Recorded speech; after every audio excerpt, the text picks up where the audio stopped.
This is Fix the Food, an international peace conference co-hosted by the World Food Programme and the Nobel Peace Center. Please welcome the Executive Director of the Nobel Peace Center, Kjersti Fløgstad.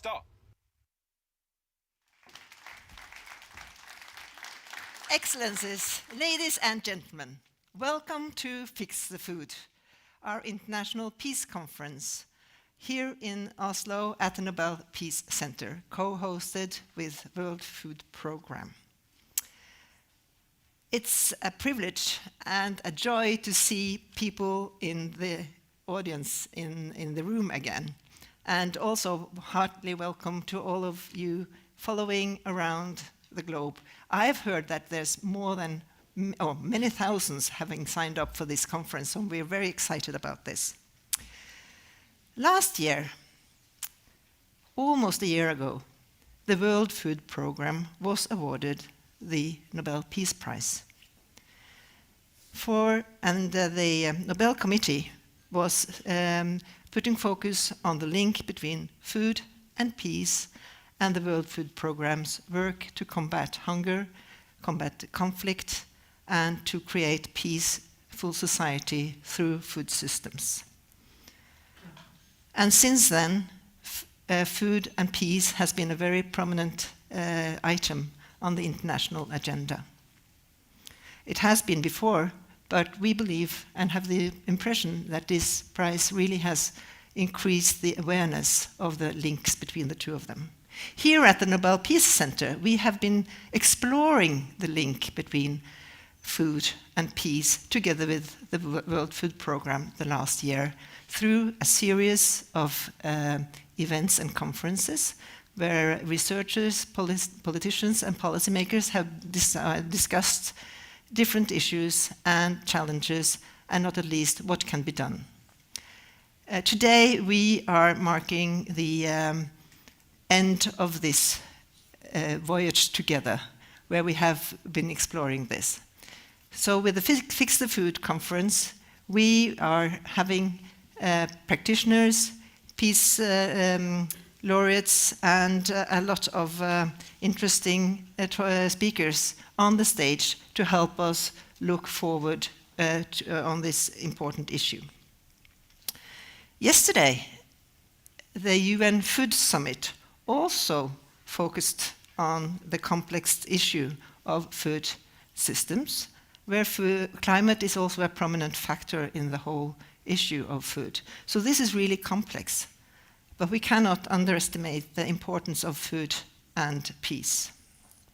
At the Nobel Peace Center, we believe that the Peace Prize has the power to change thoughts and action, because the laureates' ideas and their work really can inspire people to change their thinking and their actions. And today, there's a great possibility for inspiration. We have 4 Nobel Peace Prize laureates joining, the most knowledgeable and inspiring voices, plus peace practitioners. So a warm welcome to all the fantastic speakers. And welcome to our first speaker and to give the opening remark. And you are a strong defender of the role of food and peace building. Please welcome the Norwegian Minister of International Development, Dag Inge Ulstein. The floor is yours. Thank you so much. Thank you so much, Kjersti, for that kind introduction. And I also have to say it's really good to see all of you here together in Oslo. And there are probably millions that are attending this on the internet now, isn't it? It should be. Again, thank you so much. And a warm greetings to all the participants, including the 4 Nobel laureates. It's really good to have you here also together with us. You all bear witness to the causes and the complexities of conflict, and subsequently also what it takes to settle them. In the face of national strife, it's about national dialogue. When it comes to the face of hunger, it's all about food. In the face of grave human rights violation to half of all populations, it's about women's rights, women's participation, women's education. And just as much as all the problems the 4 of you have grappled with are interconnected, also our solutions are interconnected. Last year, the award of the Nobel Peace Prize to the World Food Programme brought increased attention to the obvious link between food and security, and food and hunger, conflict and hunger. And as David, Mr. Beasley of the World Food Programme, said himself, food is the pathway to peace.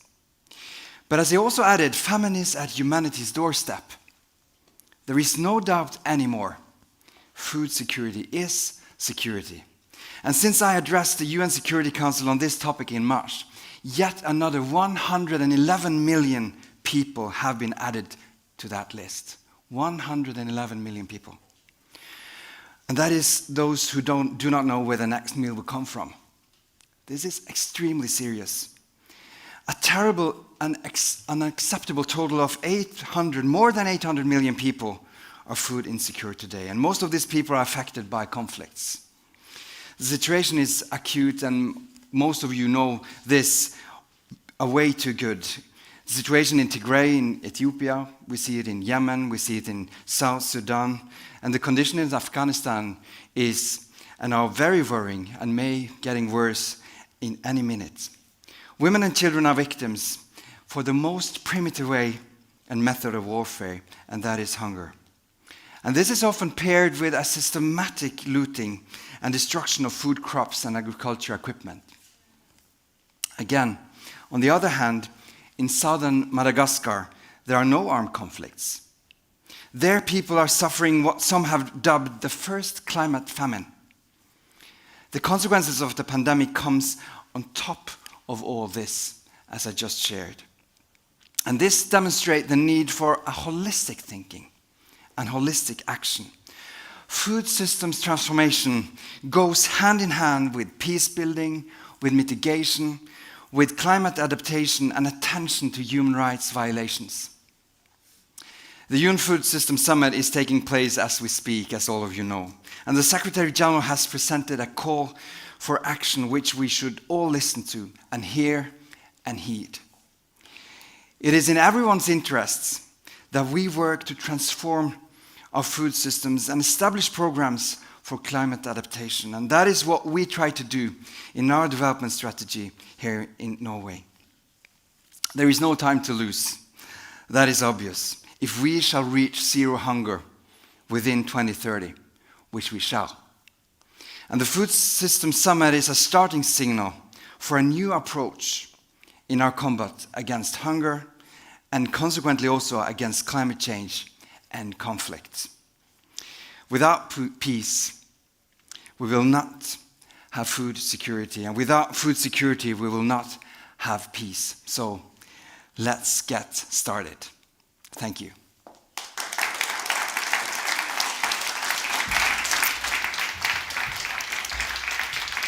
Dear Minister, thank you so much for setting the stage. Yes, we are having some challenges, as you described, and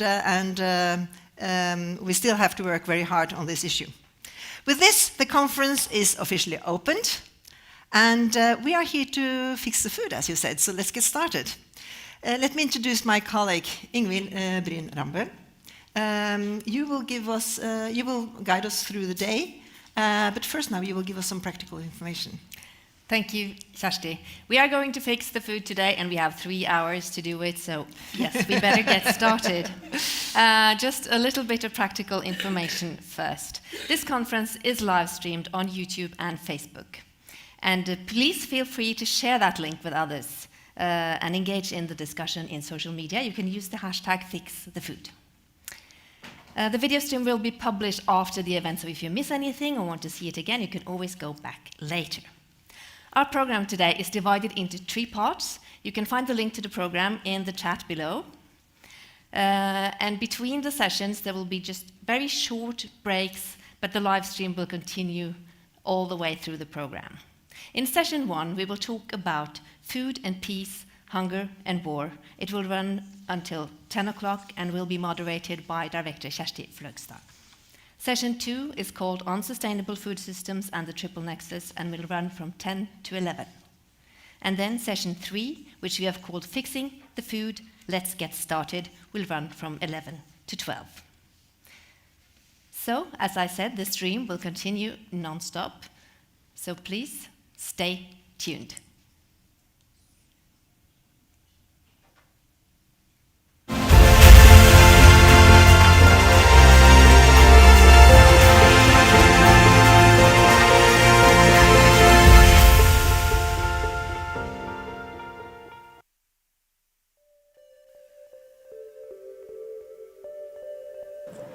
The Norwegian Nobel Committee has decided to award the Nobel Peace Prize for 2020 to the World Food Programme for its efforts to combat hunger, for its contribution to bettering conditions for peace in conflict-affected areas, and for acting as a driving force in efforts to prevent the use of hunger as a weapon of war and conflict. It's the first time in my life I've been without words.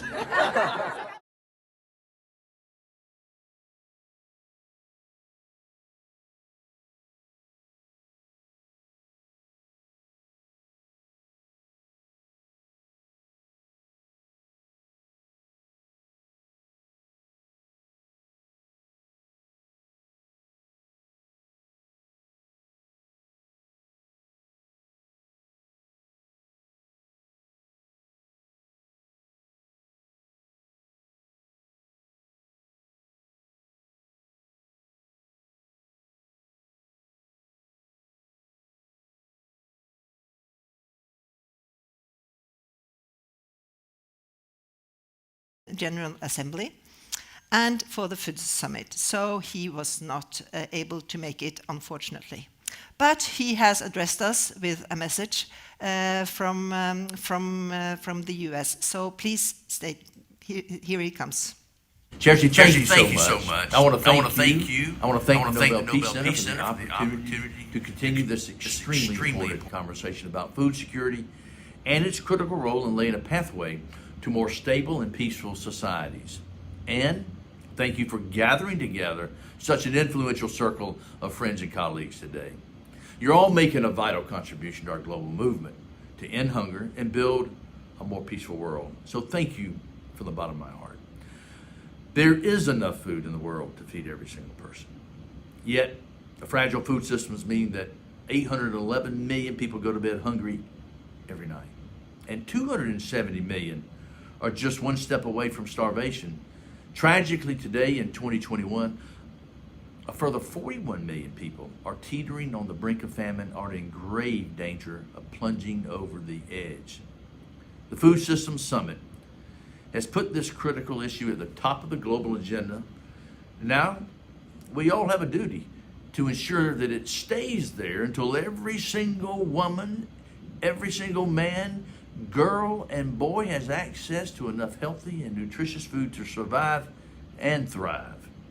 The WFP works in over 80 countries to bring life-saving food to people who have had their lives turned upside down by conflict or been left destitute by natural disasters.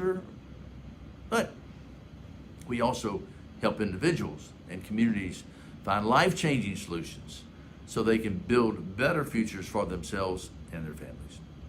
Now, WFP was awarded the Nobel Peace Prize 2020 in recognition of this unique ability to save lives and also to change lives. So we see the Nobel Peace Prize as much more than a thank you. We see it as a call to action. And that's why at WFP we're working to strengthen food systems so they support healthy diets for everyone, and especially the most vulnerable communities around the world. Our work with smallholder farmers is a fantastic example of this approach in action.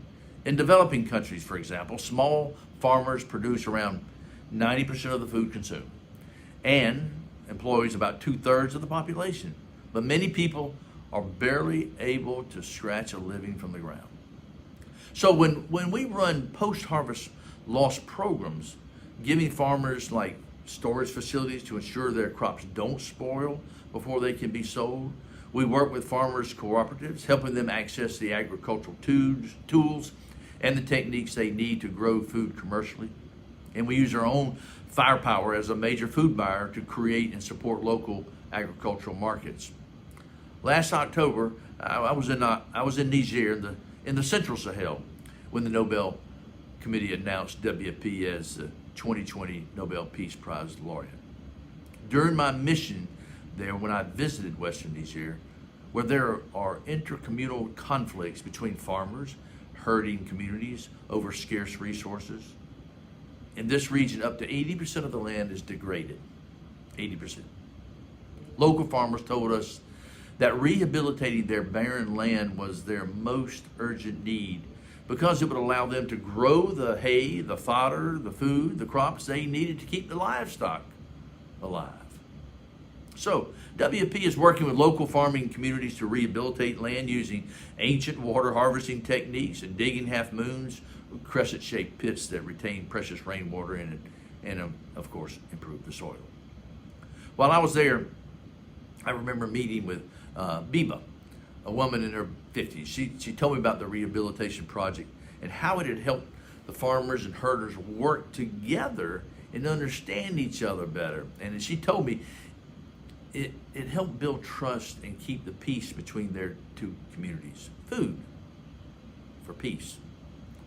A farmer herself, Bama, she's now able to grow enough grass, crops, to sell to other livestock owners, giving her valuable new source of income. You should see her pride. With this kind of approach, implementing practical, scalable programs, hunger is solvable and sustainable.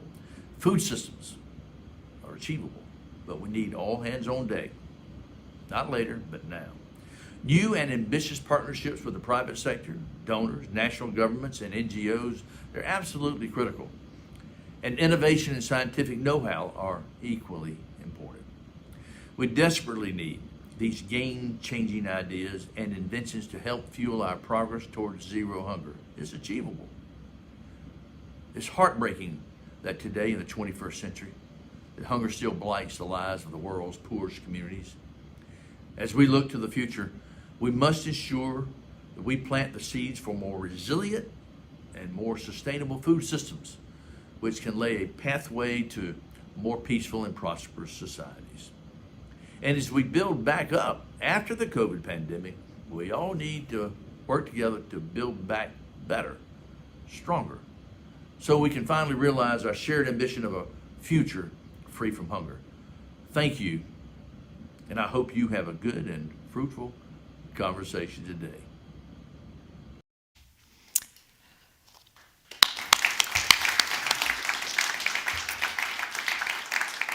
This was the executive director of the World Food Programme, David Beasley, the laureate from 2020. I always get very inspired, but also a sense of urge for call to action and to contribute when I hear him talk. Our first panel today discuss the connection between food security and peace, and explore how access to basic needs such as food can contribute to a stable and peaceful society. This panel consists of further 2 Nobel Peace Prize laureates, and I'm honored and proud to introduce the panel today. 2 of the Nobel Peace Prize laureates, as said, Tawakkol Karman, the Nobel Peace Prize laureate from 2011, and José Ramos Horta, the Nobel Peace Prize laureate from 1996. Tawakkol Karman was known as the Lady of the Arab Spring. She spent 9 months in tents in the Change Square in the Yemen's capital, Sana'a, during the revolution in 2011. And she was awarded the Nobel Peace Prize the same year. She is joining us from Boston. Good night. It is in the middle of the night where you are now, Tawakkol. And then from Dili, East Timor, the 1996 Nobel Peace Prize laureate, José Ramos Horta, is joining us. He was a political activist in the 70s, an exiled opposition leader in the 80s and 90s, politician and the president in East Timor from 2007 to 2012. Both continue to fight for democracy and peace. And today, we are so lucky that we will have your perspectives on food and peace and hunger and war. First to you, Tawakkol Carmen. The floor is yours. This on Oslo. At the beginning, I'm so happy to be in this very important conference, and I pay a big tribute to all Nobel humanitarian efforts that meet challenges of ever-growing food crisis, like our today's, international peace, conference on food challenge. And this is a very important title, Fix the Food. When we talk about fix the food, it's very important to talk at the same time about the problem in our countries. As you know, that we in our countries wanted to live in dignity, driven by the belief that dignity, justice, democracy, human rights, the right to decent life, and the access to food are interlinked and indivisible.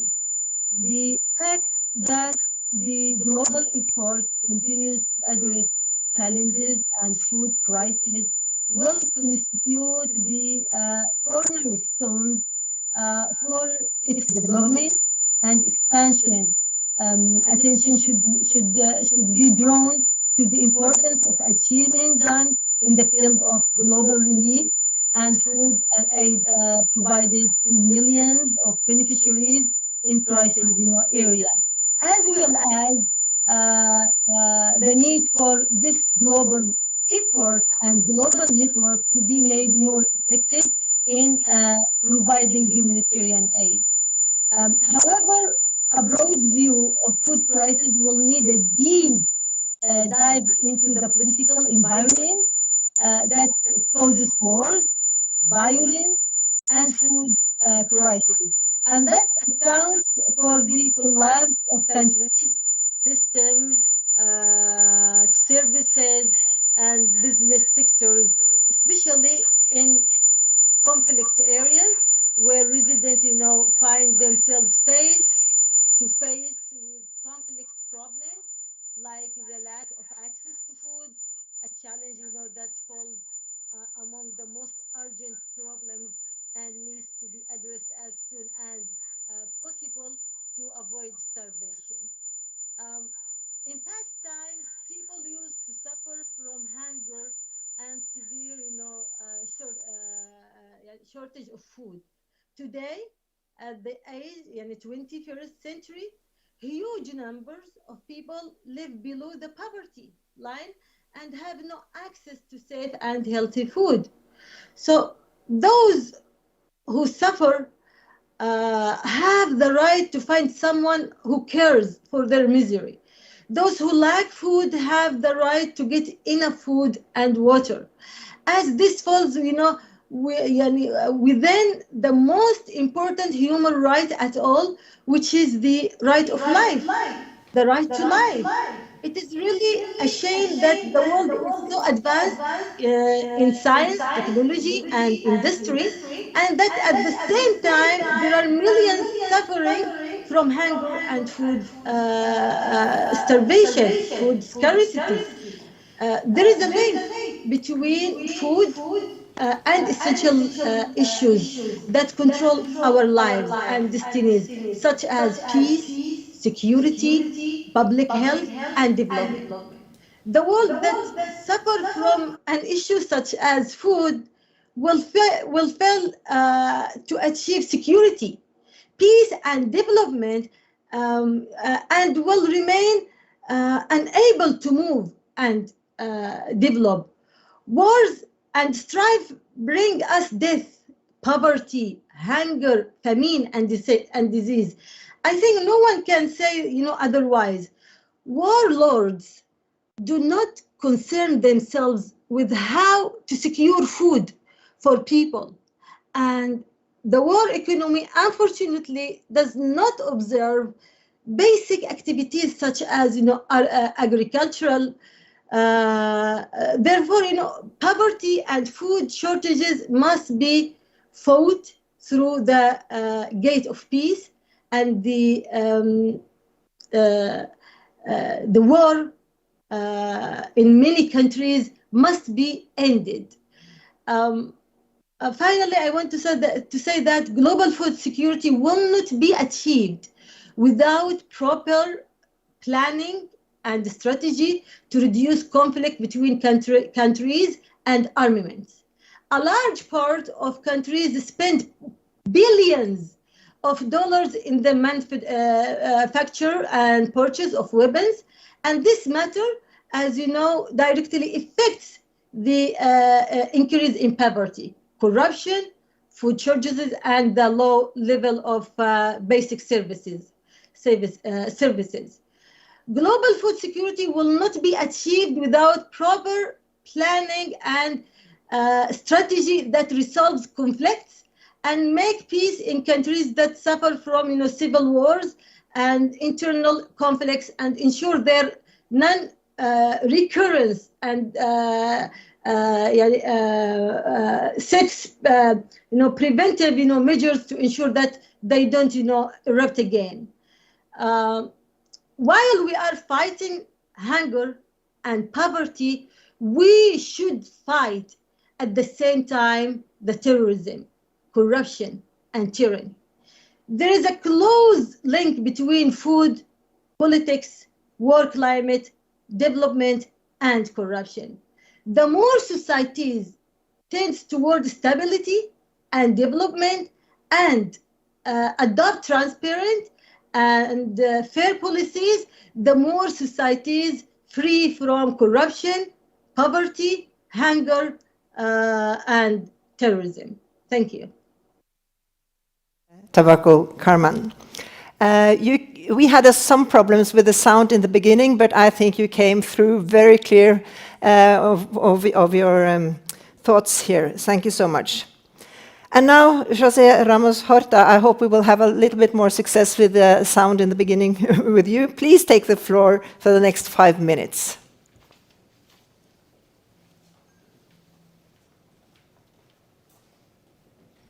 Oop. We have no sound. We have no sound. There you are. Greetings from Timor-Leste to all of you in Oslo and elsewhere in Norway and in Wall.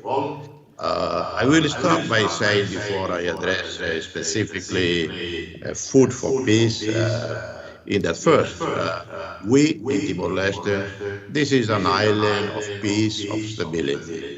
I can, for my friends in the Norwegian Nobel Committee, past and present, to say that your decision to award us the Nobel Peace Prize in 1996, 3-4 years later, Timor-Leste became independent.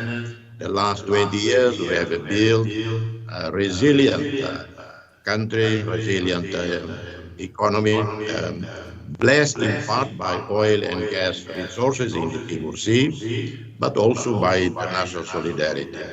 One of the greatest achievements for us in this country is national reconciliation, healing the wounds among the people, which are sine qua non conditions for peace when you are in conflict for a generation. So Timor-Leste, when you compare even with countries in our region in Southeast Asia, is an oasis of tranquility. We don't have any inter-religious conflict, we don't have inter-ethnic conflicts, and we have zero political violence. We just have too much inefficiency in the government. And that maybe part because we have been only 20 years experience. Sometimes we get the priorities wrong because we do have $18 billion in our sovereign fund. And we never had problems of budget. And yet we do have food insecurity. We have extreme poverty. We have child malnutrition. And this is not because of war or because of natural disasters. It's just that some political leaders got priorities wrong. And so we cannot always blame the donors, for failed aid policies or lack of support, we cannot say, because we ourselves, even if we didn't have any financial support, donor support, we have more than enough to have a sustainable agriculture, food security, clean water, and better health care and medical care. On the health care, yes, we have made tremendous success. In 2002, at independence, we had only 20 Timorese medical doctors. Today, we have 1,300 medical doctors, probably one of the highest per capita doctors per population anywhere in the Asia region. Malaria has been eliminated, centuries-old malaria eliminated. We still have dengue, but dengue also you have in Singapore, you have in many other developed countries. We eliminated leprosy in 2015. So our greatest failure has been in the agricultural sector, in assuring food security, clean water for every village. Now, directly to the question. Yes, first, food security. Availability of food for everyone, for the poorest of the poor, for me is an ethical, moral issue. And it is abominable that in 21st century, there are still so many people going hungry. And again, I say, yes, there must be more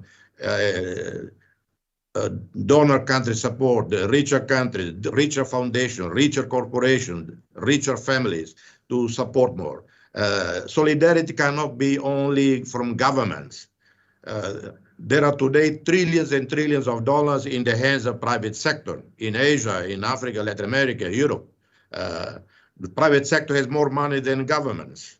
So we have to mobilize the international private sector, banks, rich foundation, big corporations, to work with the government, UN leadership, World Bank leadership, joint programs to address some of the most basic issues, and that is hunger, malnutrition, clean water, elimination of preventable diseases or tropical diseases like malaria is still prevalent in many countries. So anyway, I have to. I will end because I cannot even count. I don't know whether I want beyond the 5 minutes, but I say I commend WFP work.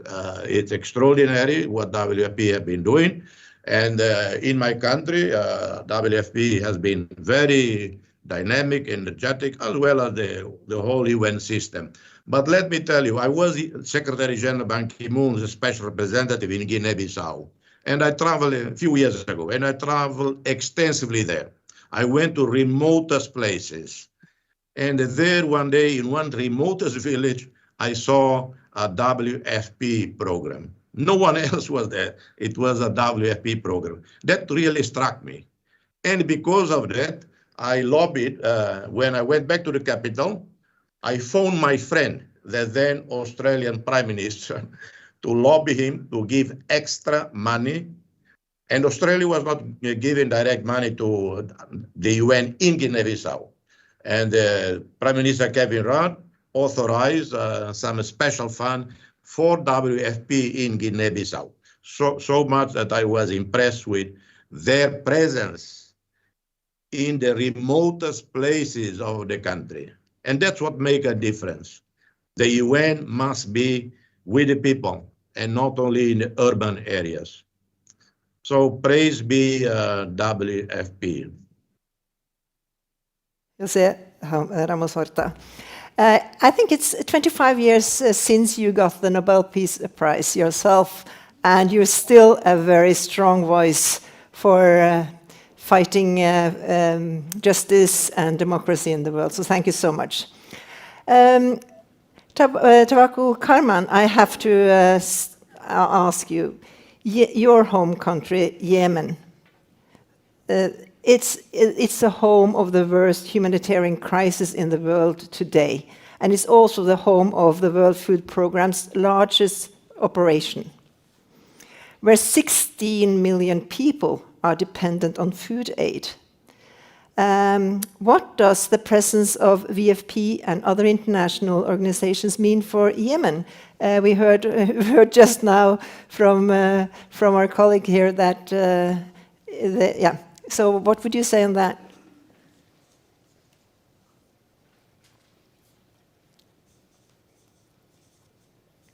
Tawakkol Karman, do you hear me? Do you have a comment on the VFP's presence in Yemen?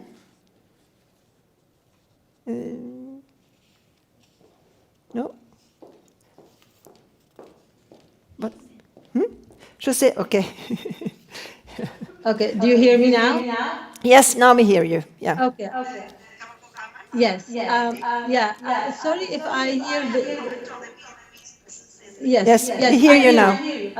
I'm listening to the question from the phone because I have a problem with the audio here. So excuse me if I receive the question late. Yes, I hear. Okay. So through the telephone. So wait.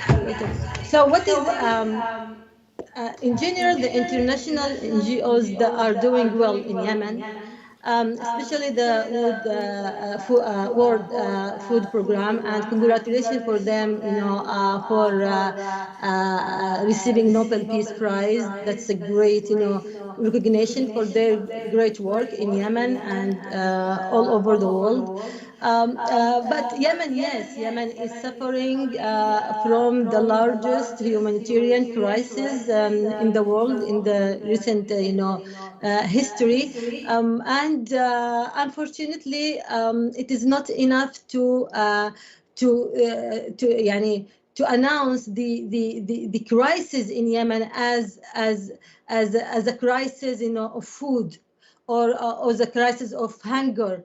It's a crisis that caused by a real catastrophe, by an ugly coup waged by the militia of al-Houthi, supported from Iran, and also a war waged by Saudi and Emirates. So it's very important when we talk about hunger in Yemen, when we talk about the lack of food in Yemen, when we talk about the crisis and the collapse in all services in Yemen, that we put, the finger on the one who causes this crisis, who causes this catastrophe, which is Houthi militia backed from Iran and Saudi and Emirates occupation and war in Yemen. So if we want to solve the food crisis in Yemen, the all problem in Yemen, the hunger, the disease, etc., the pandemics, etc., we should start on stopping this war. We should start on stopping this, this coup. This organization cannot do a lot. They do all their efforts, but unfortunately, these efforts are controlled by the Houthi militia from one hand and Saudi and Emirates from their hand. So they couldn't make their efforts to reach easily and to the people and to do their goals in the best way. The saying that food hunger and food insecurity is seldom an accident. It's about politics. Ramos Horta, when I was listening to you, it became very clear that you have been in Timor-Leste through a wonderful journey from 2000 and to date.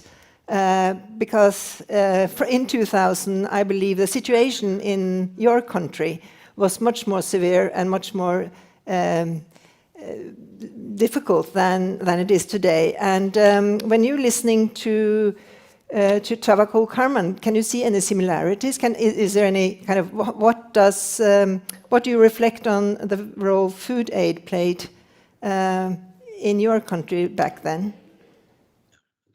No, it's vastly different, and I do follow the developments, the war in Yemen, and I have written enormously about it. I have shared the most stories about Yemen. My heart goes to Yemen, and I share Madame Carmen's criticisms, but also particularly of the weapons exporting countries. Every time there is a global financial crisis, you see banks, corporations, individuals suffer, but there is one industry that even make more money during some of the worst major crises, and that is the arms industry. The most immoral industry in the world is the arms industry, and they profit from wars. When they hear potential war between China and Taiwan, probably they are celebrating in anticipation.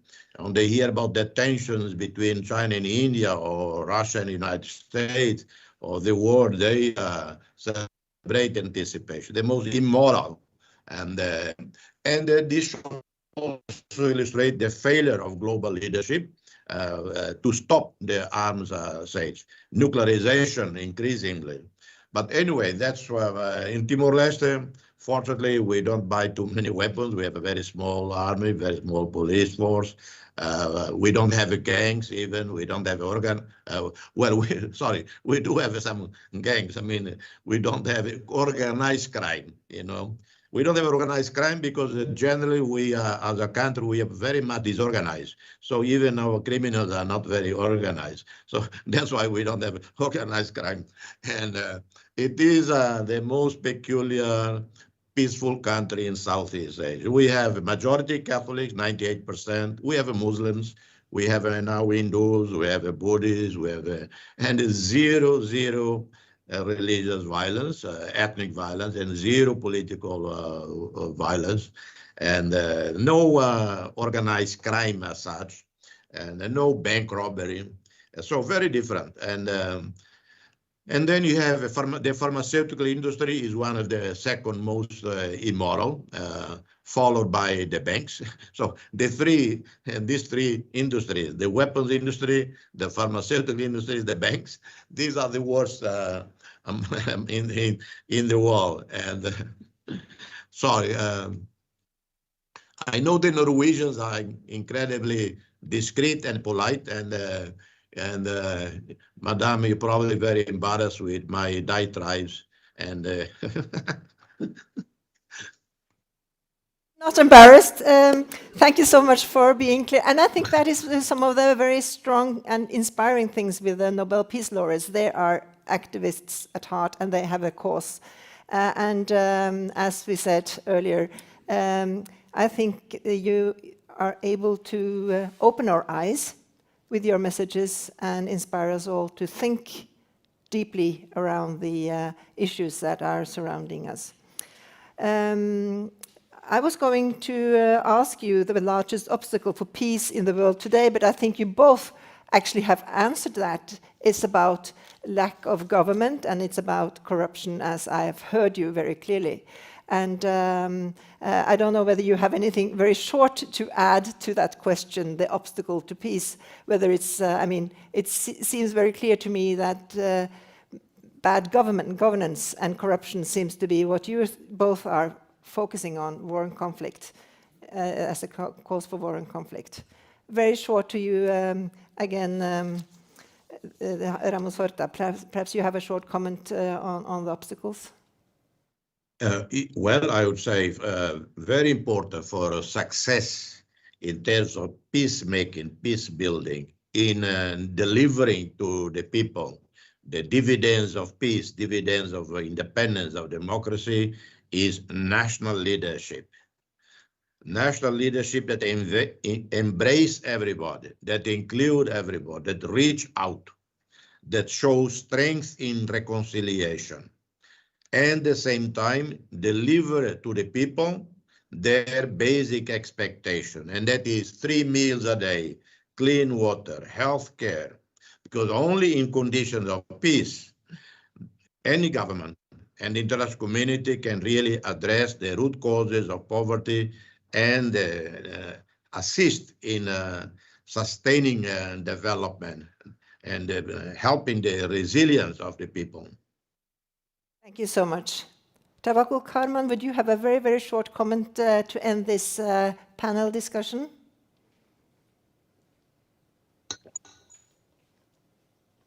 No? Do you hear us? Oh, no. Okay. By that note, I want to add something, if you don't mind. Yeah, great. Go. Yes, I will. Yeah, yes, I will. I will give a. It's one of the most important, challenges that we face.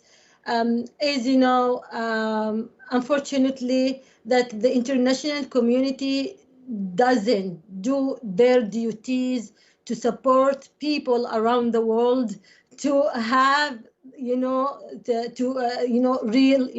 food security through fighting corruption and through fighting tyrannies. Unfortunately, the international community and some of the most important powers, countries, what they call themselves, they are democrat countries. They are helping the dictators. They are helping, the militias. They are helping the counter-revolution to destroy the stability of their countries, while they make alliance with the dictators and with counter-revolutions. Like what, while also they silence with the, the deterioration, of democracy in that country or that country, because those countries, those Western countries are, looking for, their benefits, not for their values. So it's very important to know that if we want really to have real food security, we have to help people to free their countries from corruption and from tyrannies. Not like what is happening now, supporting Mohammed bin Salman, Crown Prince of Saudi, Mohammed bin Zayed, Crown Prince of Emirates, or Sisi in Egypt, or now the situation in Tunis is collapsing, and that is attacking the food security. That is attacking the humanitarian, security itself. I know that there is no time, to speak a lot about that, but this is one of the most important challenges. If we want to fight hunger, we have to help people to be free from dictatorship, to be free from injustice, to be free from corruption, not to make alliance with those dictators and selling them weapons and making, the people weak in the face of those dictators.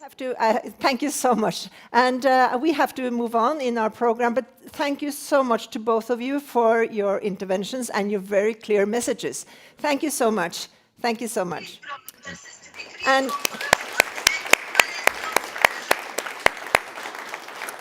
now we shall hear from our fourth Nobel Peace Laureate.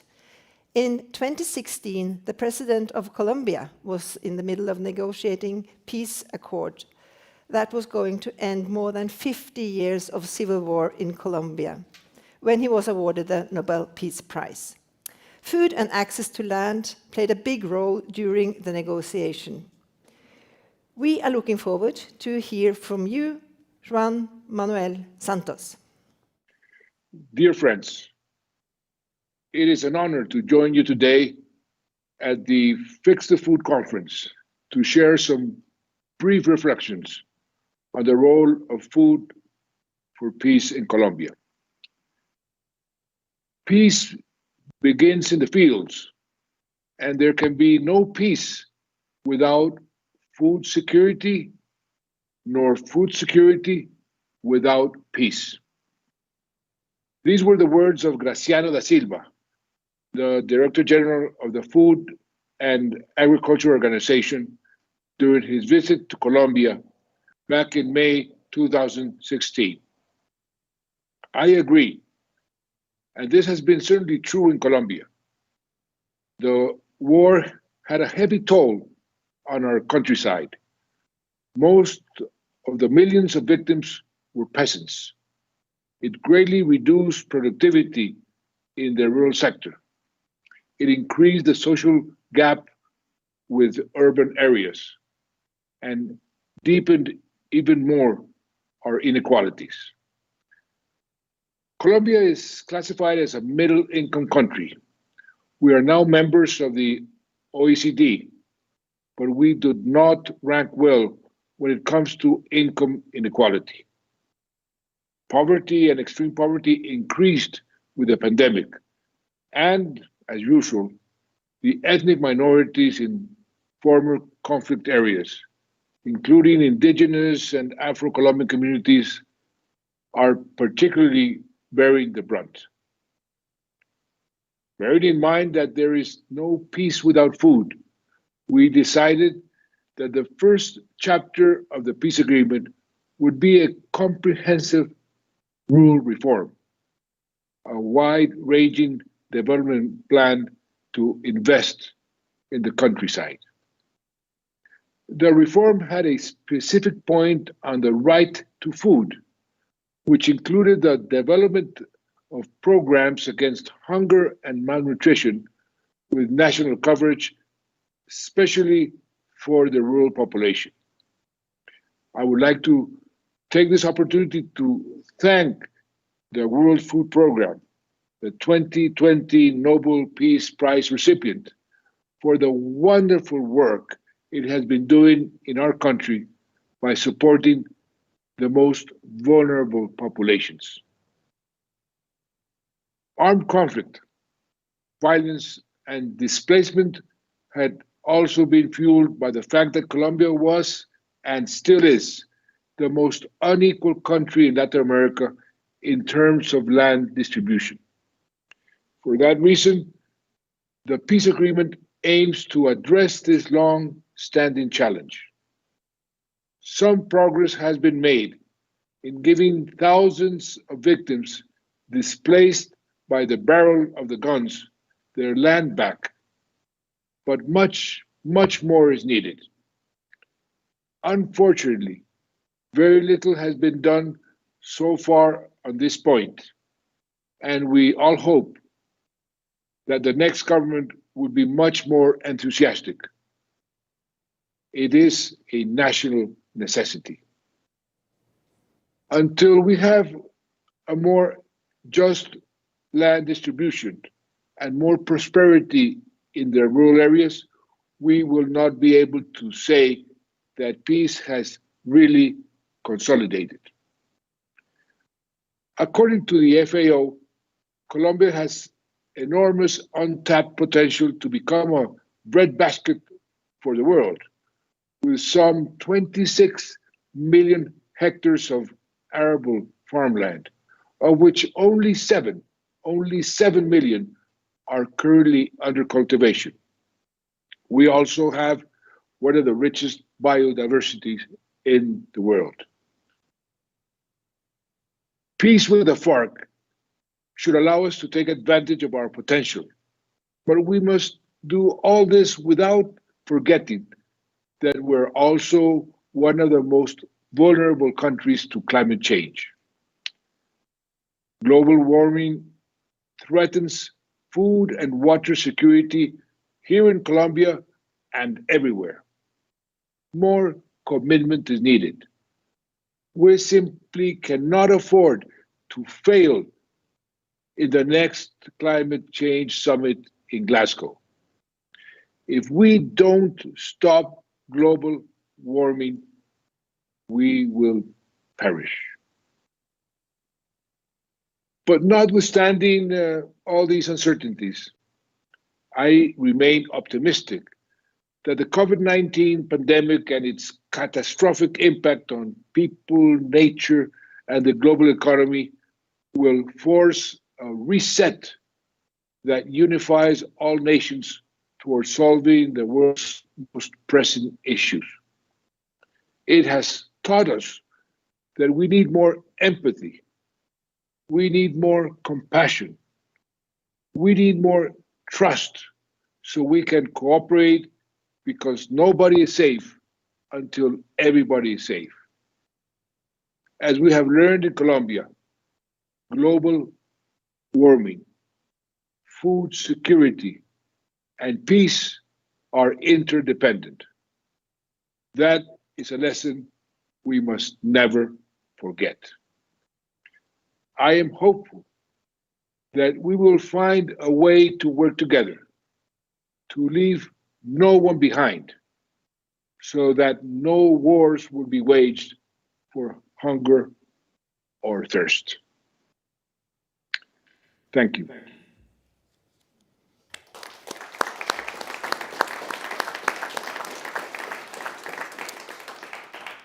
I think it's very clear that the government's way of governing for the people, the best interest of the people, seems to be the most important issue here from that's been stressed, but also good international cooperation to support that government. And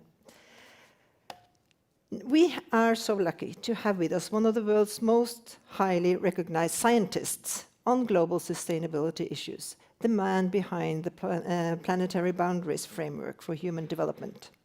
Director of the Potsdam Institute for Climate Impact Research and professor in Earth Systems Science at the University of Potsdam. Johan Rockström, welcome. Thank you so much, and it's a tremendous privilege to come after such distinguished group of Nobel Peace. Thank you so much, and it's a tremendous privilege to come after such distinguished group of Nobel Peace Prize laureates to give the scientific justification behind that very important discussion that you've just had. What I'd like to do is to provide even further scientific ammunition towards the need to really address sustainability, food security from a peace perspective. And the starting point for this is, of course, that we have now ample evidence that the global food system is broken. It's broken both in terms of the threats to planetary health, shown here in the latest update on how the food system itself is transgressing 4 of the 9 planetary boundaries.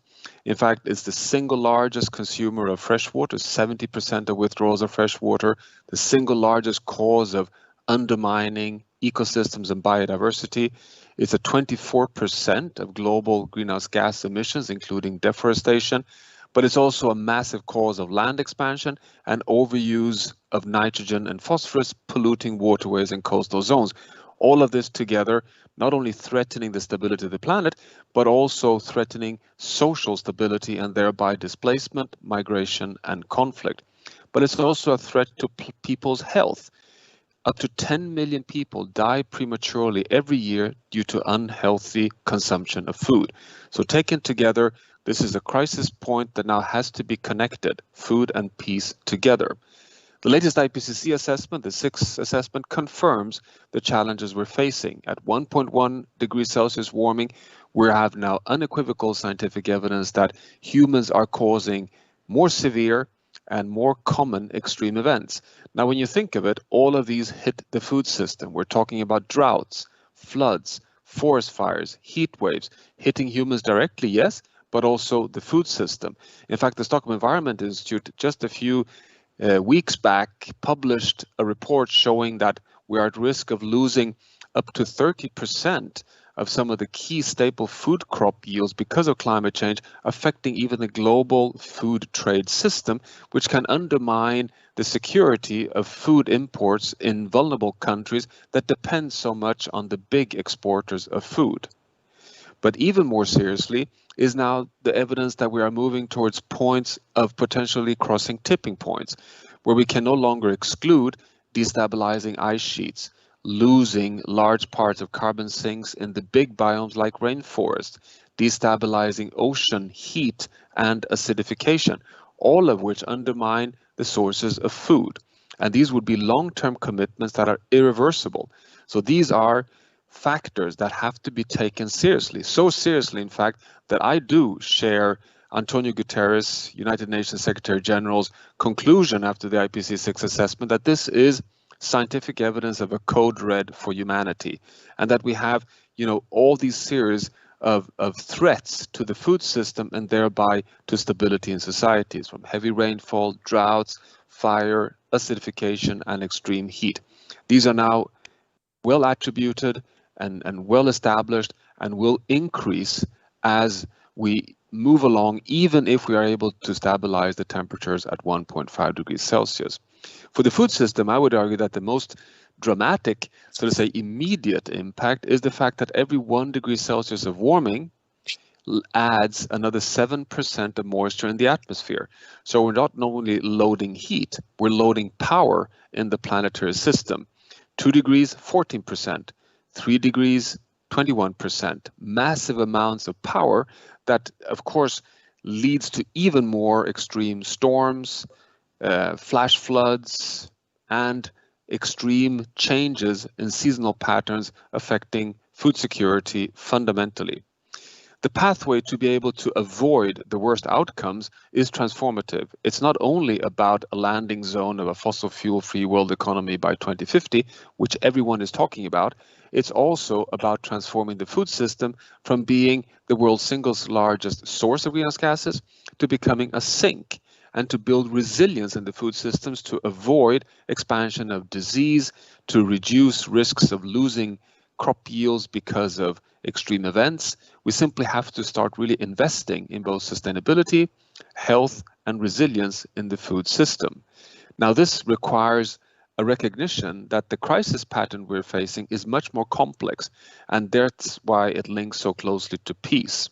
We are in the tail end, hopefully, of a pandemic, a health crisis. We have a climate crisis, but we also have an ecological crisis.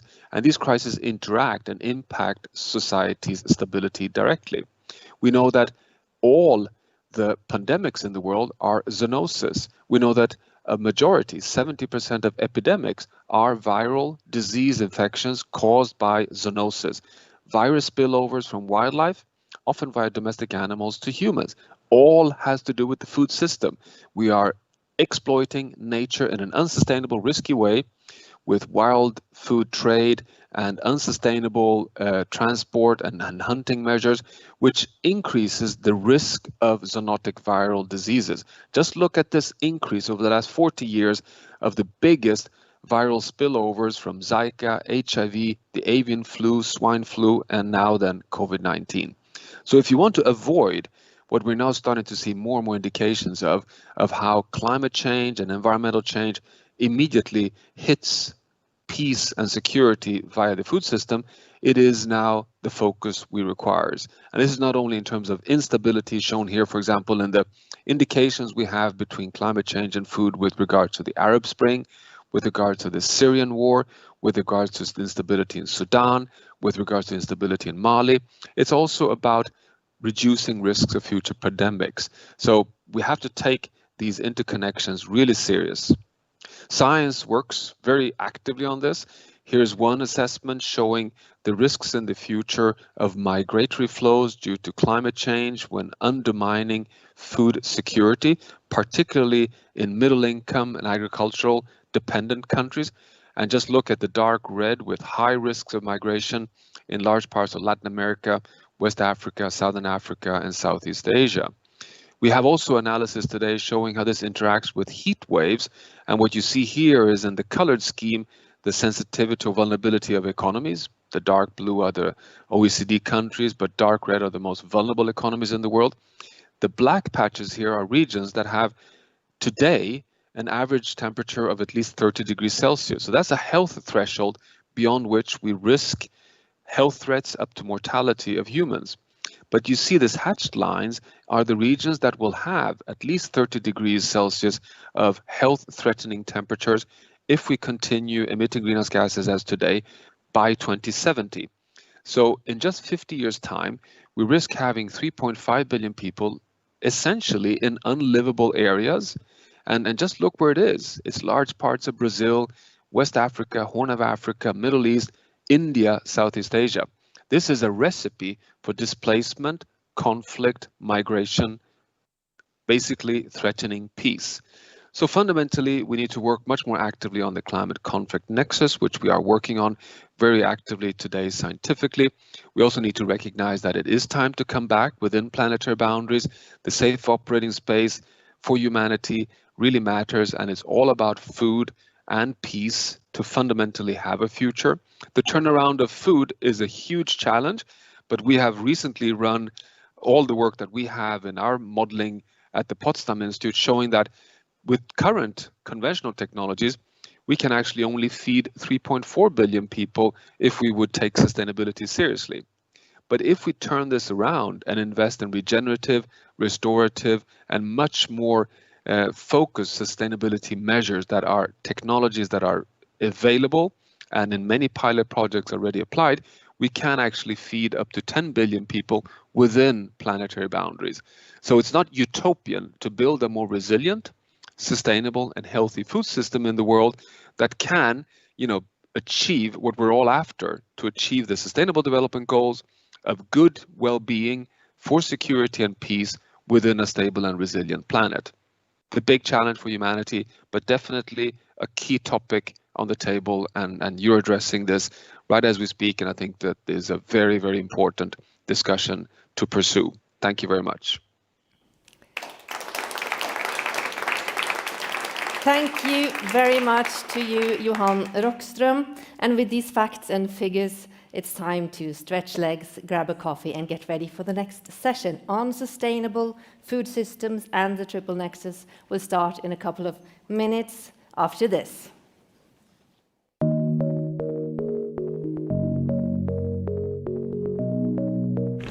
South Sudan has known nothing but conflict and violence since its independence. Its growth and its potential has been stifled by recurring conflict, loss of lives, and widespread destruction of productive assets.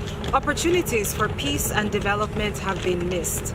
Can you imagine that the world's youngest country, where more than 70% of the population is below the age of 35, ranks at the very bottom of the Human Development Index? But these challenges are surmountable, and we can foster an environment for durable peace. WFP is leveraging its food assistance programs to contribute to peace. We are adopting a conflict-sensitive lens to understand the conflict dynamics and the root causes of conflict. We are working with communities to identify projects that promote social cohesion and reduce the mobilization for violence. To do this, we have set up a conflict analysis and access negotiations unit. Our findings reveal that inequitable access to resources and geographical and political isolation are the primary causes of conflict. So we orient our programs to address this. Not only do we provide life-saving food assistance to meet immediate needs, but we are also scaling up our livelihoods programs to build community resilience and self-reliance. In the Greater Pibor administrative area, where people have faced severe conflicts in recent years, we found that conflict-sensitive programming gave positive results. For example, in 2020, WFP and its partners working on peace-building initiatives succeeded in reducing community involvement in mobilizing for violence when we moved in with farming activities. The people from this remote area told us that this gave them an opportunity to engage in more productive actions rather than destructive ones. Examples like these at the local level can be scaled up to make incremental gains. By investing in resilience and livelihoods activities identified by the communities themselves, we are creating pathways to peace.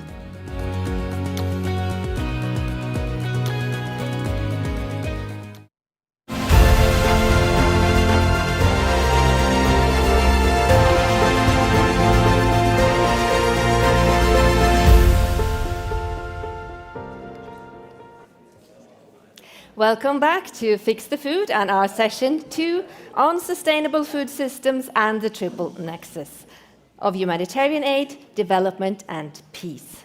To start the discussion, we are so proud and happy to welcome the founder and executive chair of EAT Foundation, who has been leading the work with one of the action tracks at the UN Food Summit that took place yesterday. And today she is with us here in Oslo. Please welcome Gunhild Stordalen.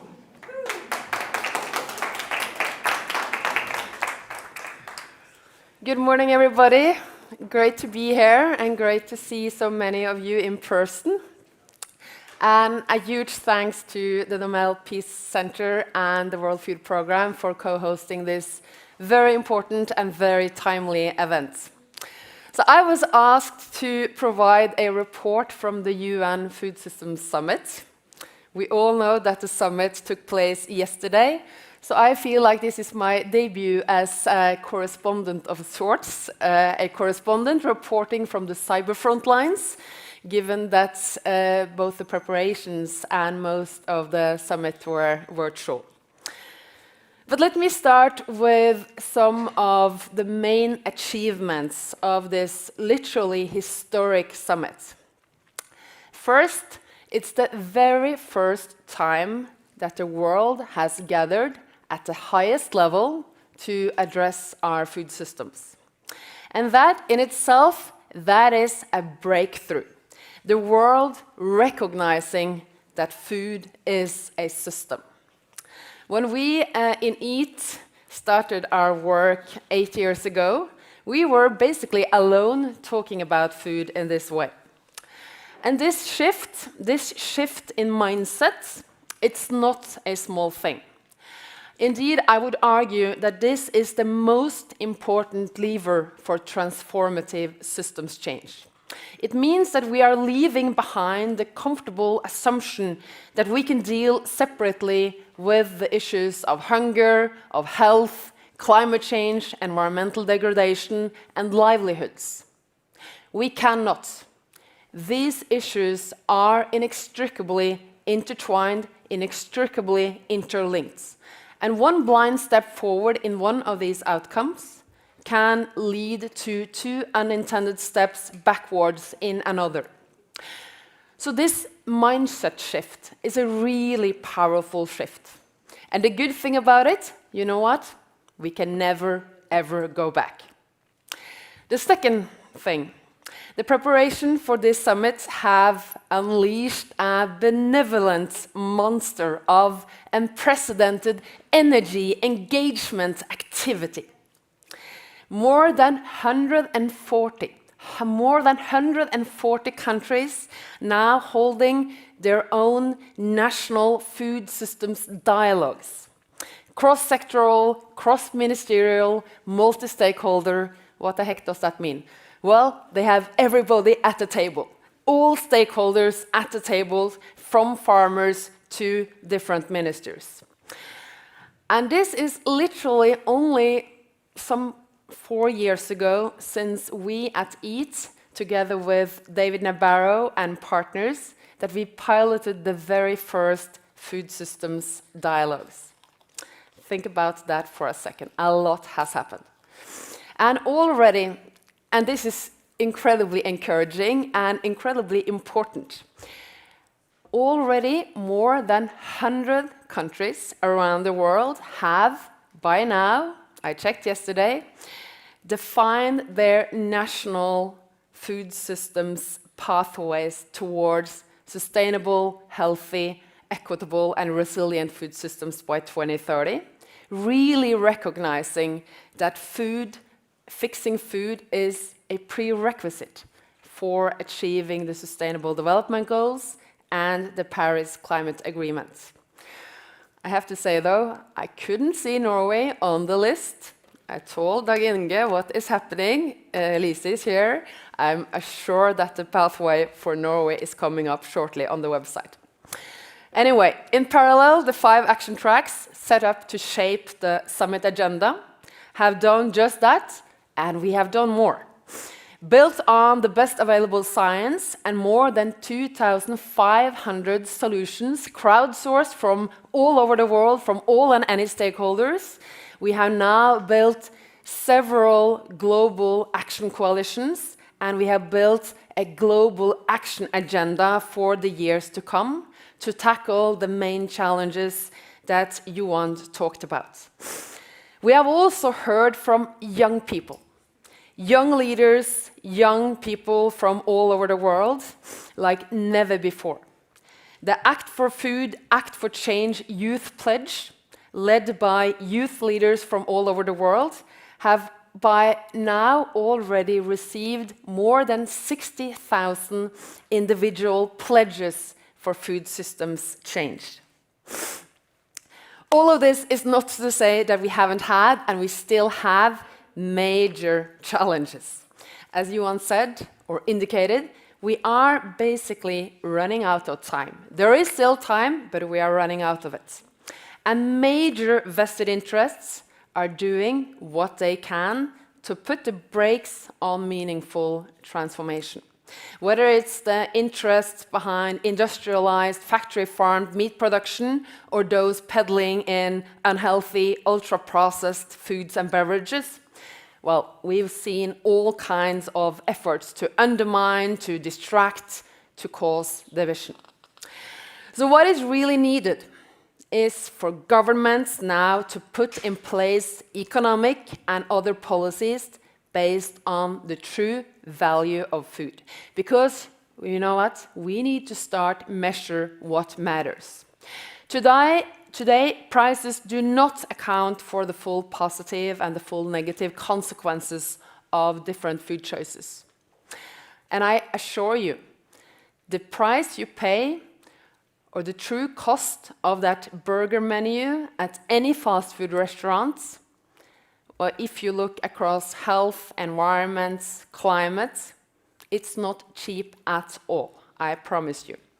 And the result of this system that is not factoring in all the hidden costs, the results are predictable, all the problems that Johan just talked about. So this is why this week we launched the Good Food Finance Network at EAT, together with the World Bank and other partners. And the objective of that network is nothing less than to transform food economics and food finance over this decade in line with the science. It isn't easy to challenge the status quo, but that is exactly what we must do. So we are doing it. And finally, what's the way forward? Well, that's pretty simple. Full steam ahead. All hands on deck. We have no time to waste, and you are smiling, Kjersti. The opportunity is here, and we need to grasp it.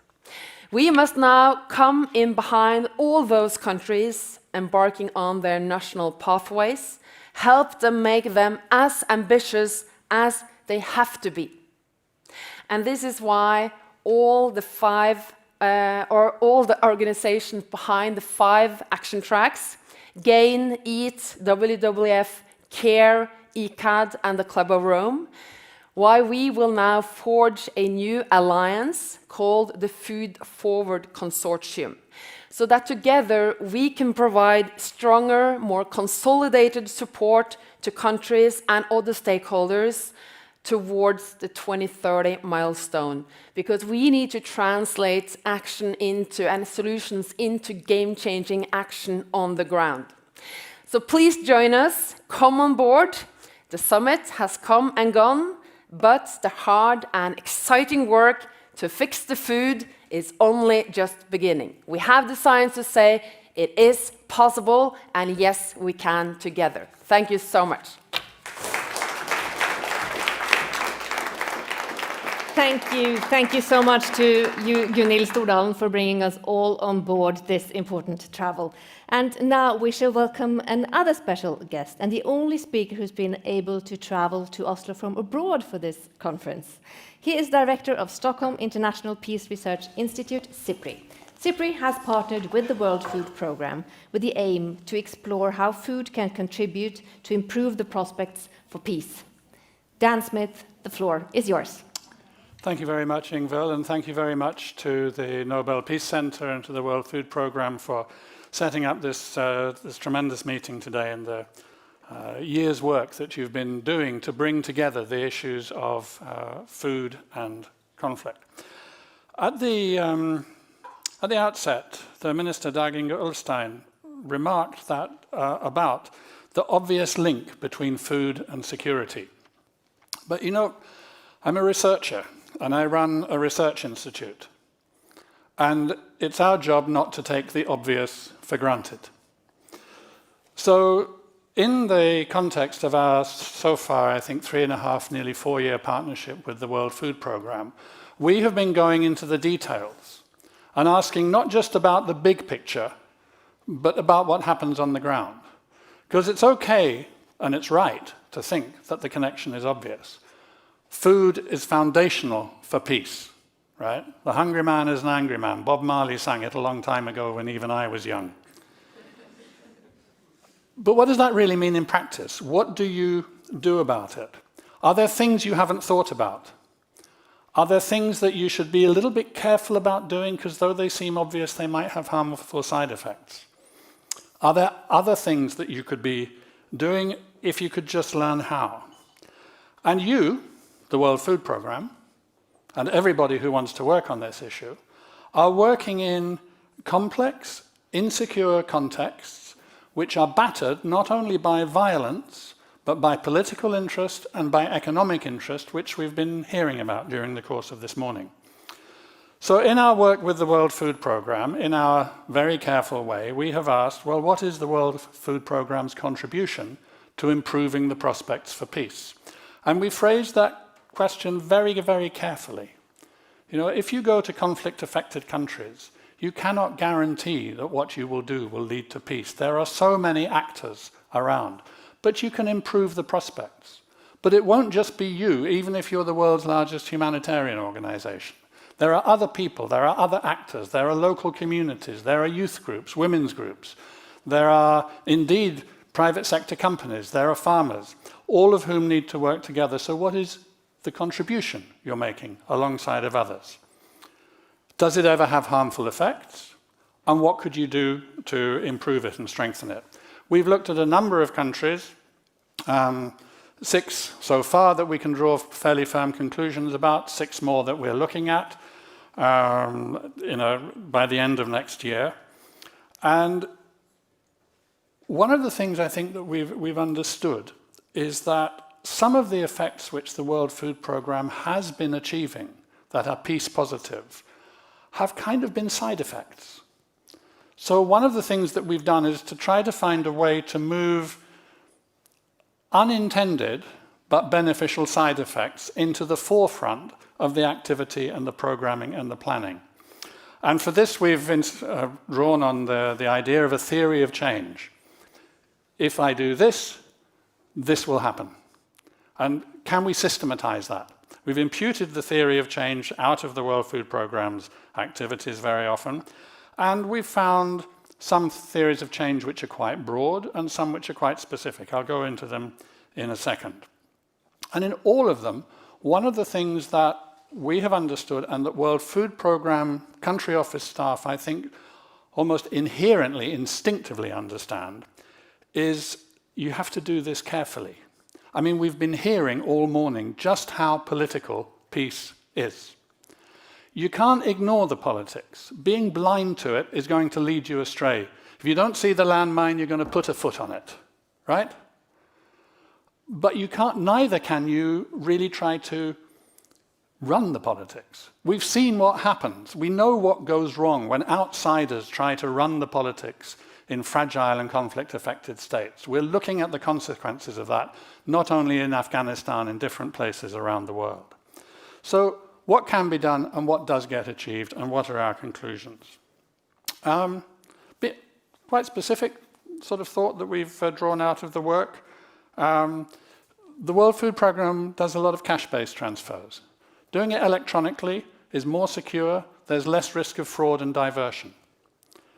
Looking more broadly, emergency help often reduces the vulnerability of displaced people to recruitment by militias and other delinquent groups.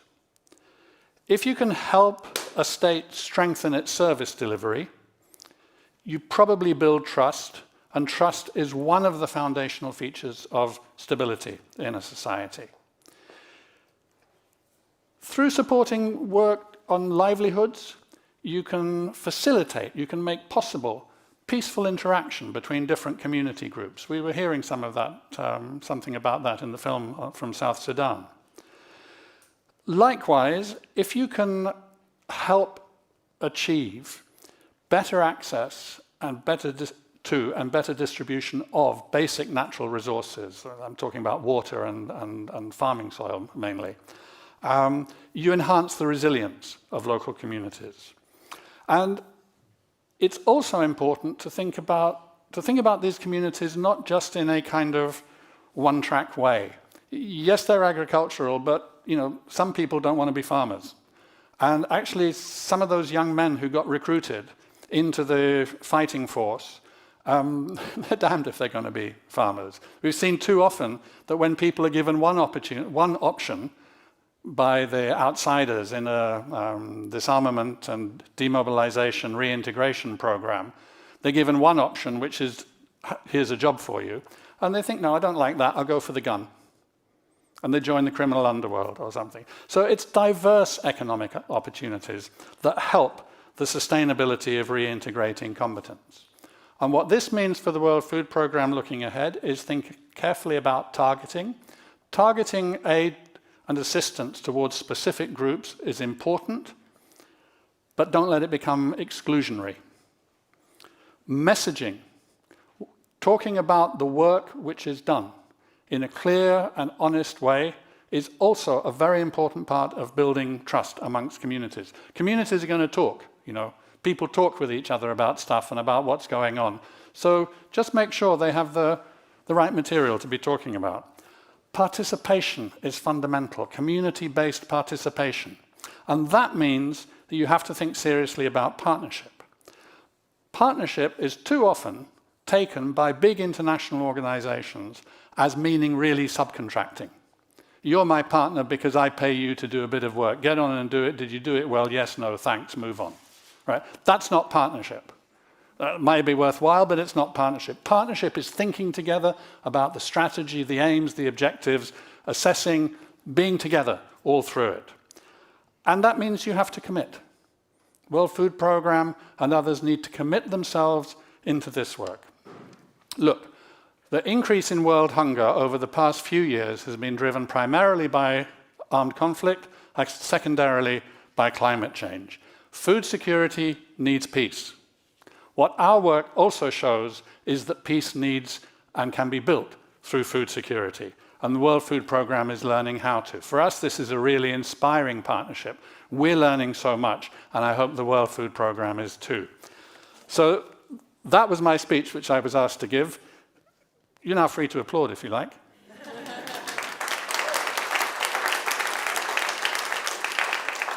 And I'm prompting you to do that because I now move into a different role, which is I'm going to moderate the panel discussion. So I'm multitasking here, which I'm told is not a very male thing to do, but what the hell. So we have two great panelists joining us.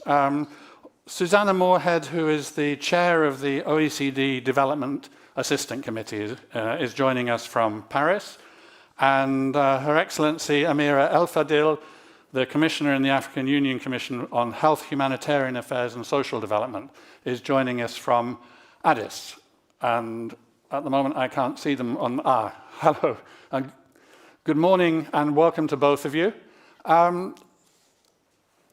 This discussion about the relationship between food and peace, or between food insecurity and conflict, gets often brought together under the heading of the humanitarian development peace nexus. It gets brought together under that heading so much that we've started to use it as an acronym.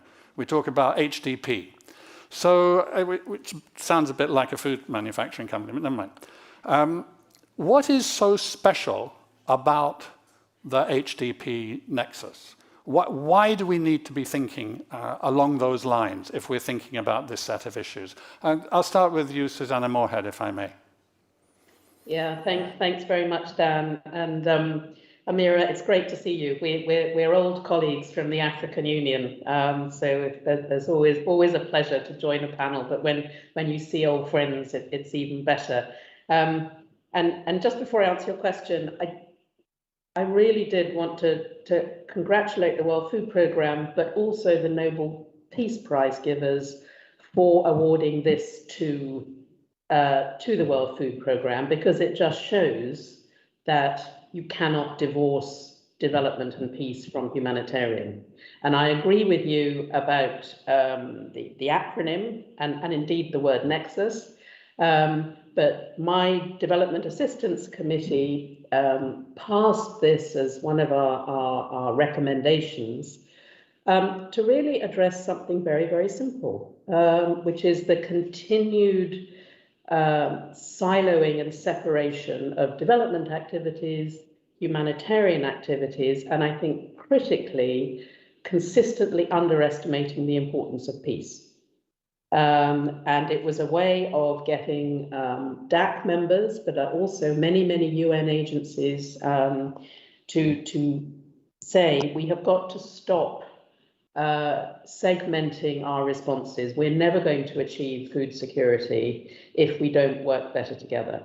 And that's not to say that you compromise the neutrality and impartiality of humanitarian interventions, but Dan, much as you sketched out, is humanitarian interventions can only ever be a sticking plaster on an arterial bleed. And what you've got to do is to create the conditions under which everyone realizes that peace and prosperity is a better alternative. I mean, if I may, it's about programming, it's about working together, it's about coordination, it's about many of the things you talked about, but I think it's also about an inclusive dialogue. And I know Amira will want to add to this.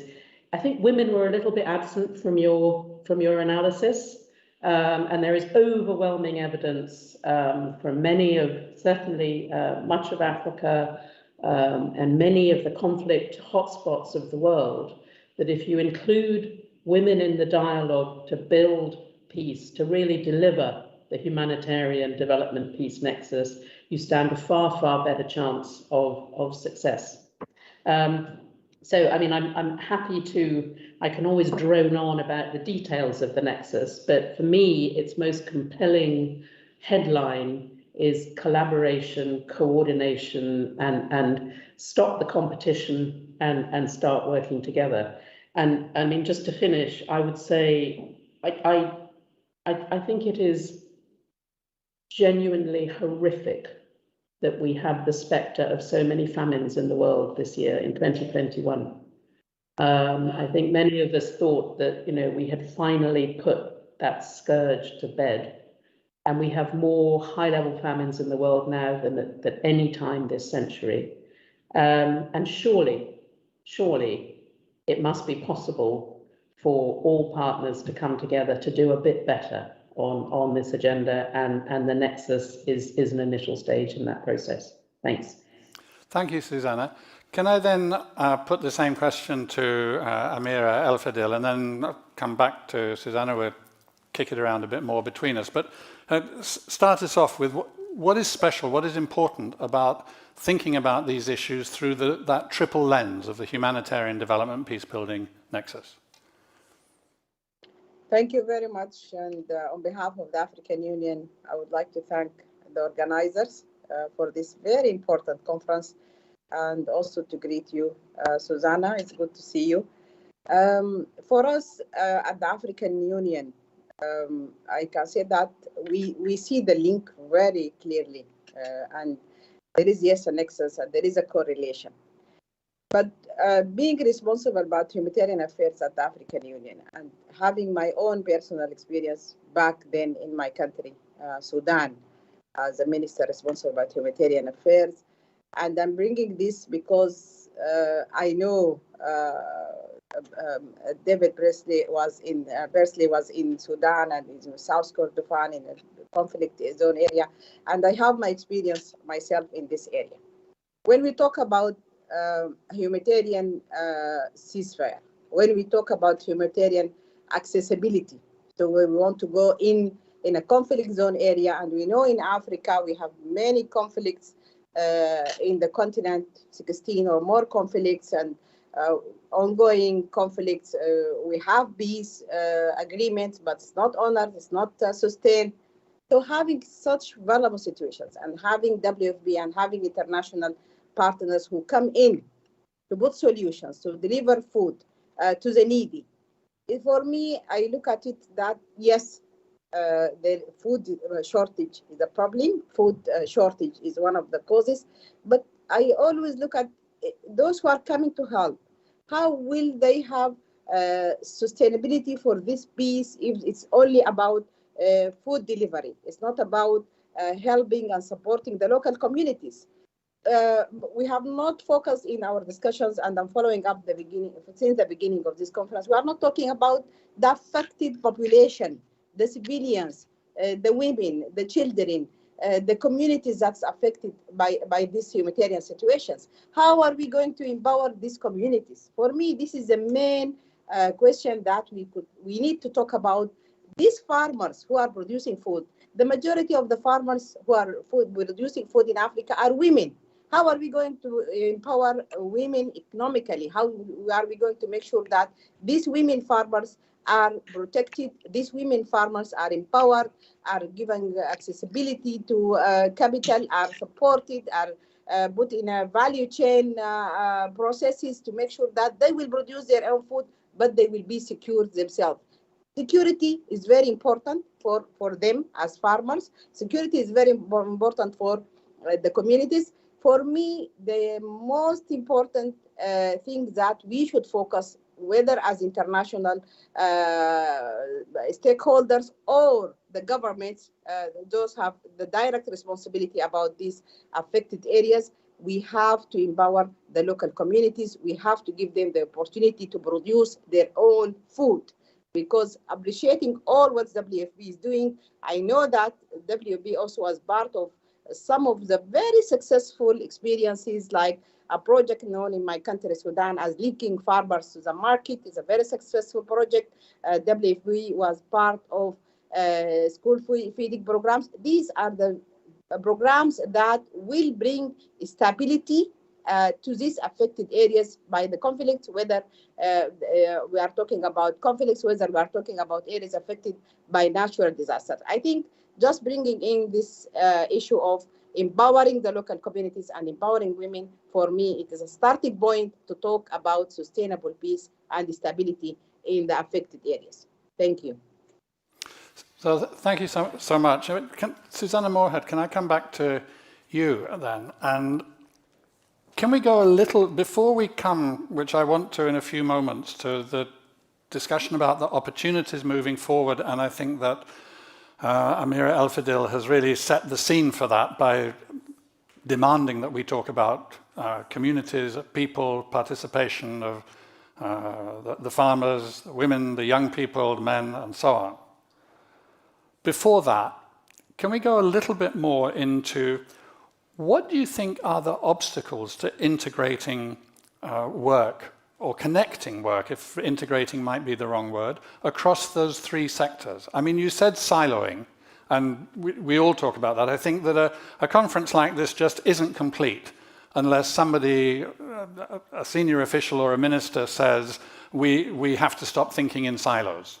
So we know we have to stop thinking in silos, but what are the other things that maybe are encouraging us to think in silos? What are the obstacles in there? From your vantage point, what do you see? Yeah, thank you. I mean, I think I just want to sort of follow on from what Amira said, is if you think how rural livelihoods are structured, they are not structured the way that government is, or indeed as the international system is. So one really important element of what she said is, let's see how vulnerable communities work and think and operate, and intervene accordingly. Now, why doesn't that happen? I think the first reason is bureaucratic and institutional. And that is true at government level and in the multilateral system. So you have different line ministries who are responsible. You may have a food security coordination unit working to the Prime Minister's office or something. But we all know that the health, the water and sanitation, the emergency work is often fragmented. Certainly in the international system, I mean, just think about the way the UN is structured.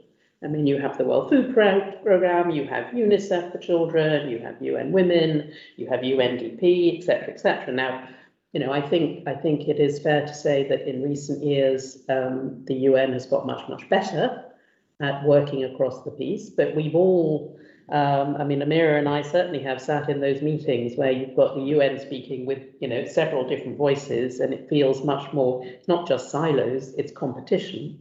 I think from the point of view of donors, we sometimes make that worse. I'll be perfectly honest with you. For some donor agencies, for perhaps good reasons, in order to protect humanitarian budgets, don't allow any fungibility between their development spend and their humanitarian spend. I mean, I have to say some do, and I think that is a far more effective way of operating, because then you can respond to the reality on the ground, and if necessary, invest in more developmental activities. But the whole point about this nexus is to get everybody thinking differently about, at the end of the day, using scarce resources as effectively as possible. So it's a lot to do with bureaucratic structures. There are incentives as well. I mean, people make a huge difference here. Very often, professionals will be either humanitarians or development professionals. And I have to say, there's quite, you need to be a very good anthropologist to understand the ethnography of those different groups. I mean, I speak as somebody who started life as a humanitarian and then morphed towards the development side of things. But it is about organizations and institutions incentivizing people to work and think differently. I think there's a huge role for organizations like the African Union to play, and national governments to create the conditions under which all donors and all partners have to work together. So, to insist on the coordination mechanisms. And I think, last but not least, to really follow up on some of the excellent evidence that we have from evaluations about what delivers best value for money. I mean, we are facing, as I said, multiple crises at the moment. There is not going to be enough money to go round. So there's a really compelling need to make sure that we're using those resources as efficiently as possible. And that doesn't leave room for, competing funding proposals coming from different parts of the system, for, the frustration that we've all seen where you have, apparently overlapping interventions in the same refugee camp or rural community. It's pretty basic, unexciting stuff. But at the end of the day, it's about delivering the maximum development outcome, in the most efficient way. But I'm glad that you emphasize this unexciting stuff, Susanna, because I think that one of the things that it's important to understand is that this is linked all the way through in multiple different directions. It's not just linking between conflict and hunger and climate change and history of poor development and a history of violence and so on. It's not just linking between three different sectors. It's also linking between the desk in Paris or London, Stockholm, New York, whatever, and the field. And the reality is, as you said, where rural livelihoods are not structured the way that governments and the international system are structured, and the need to get over that. I think it's so important to understand that we have to get those boring details right in order to deliver the human benefit that we want. So, Amira, if I can turn to you with the same question, with the same invitation, going a little bit more into the detail, if you like, what do you think are the things that really need to be fixed in order to start making the vision possibly come true?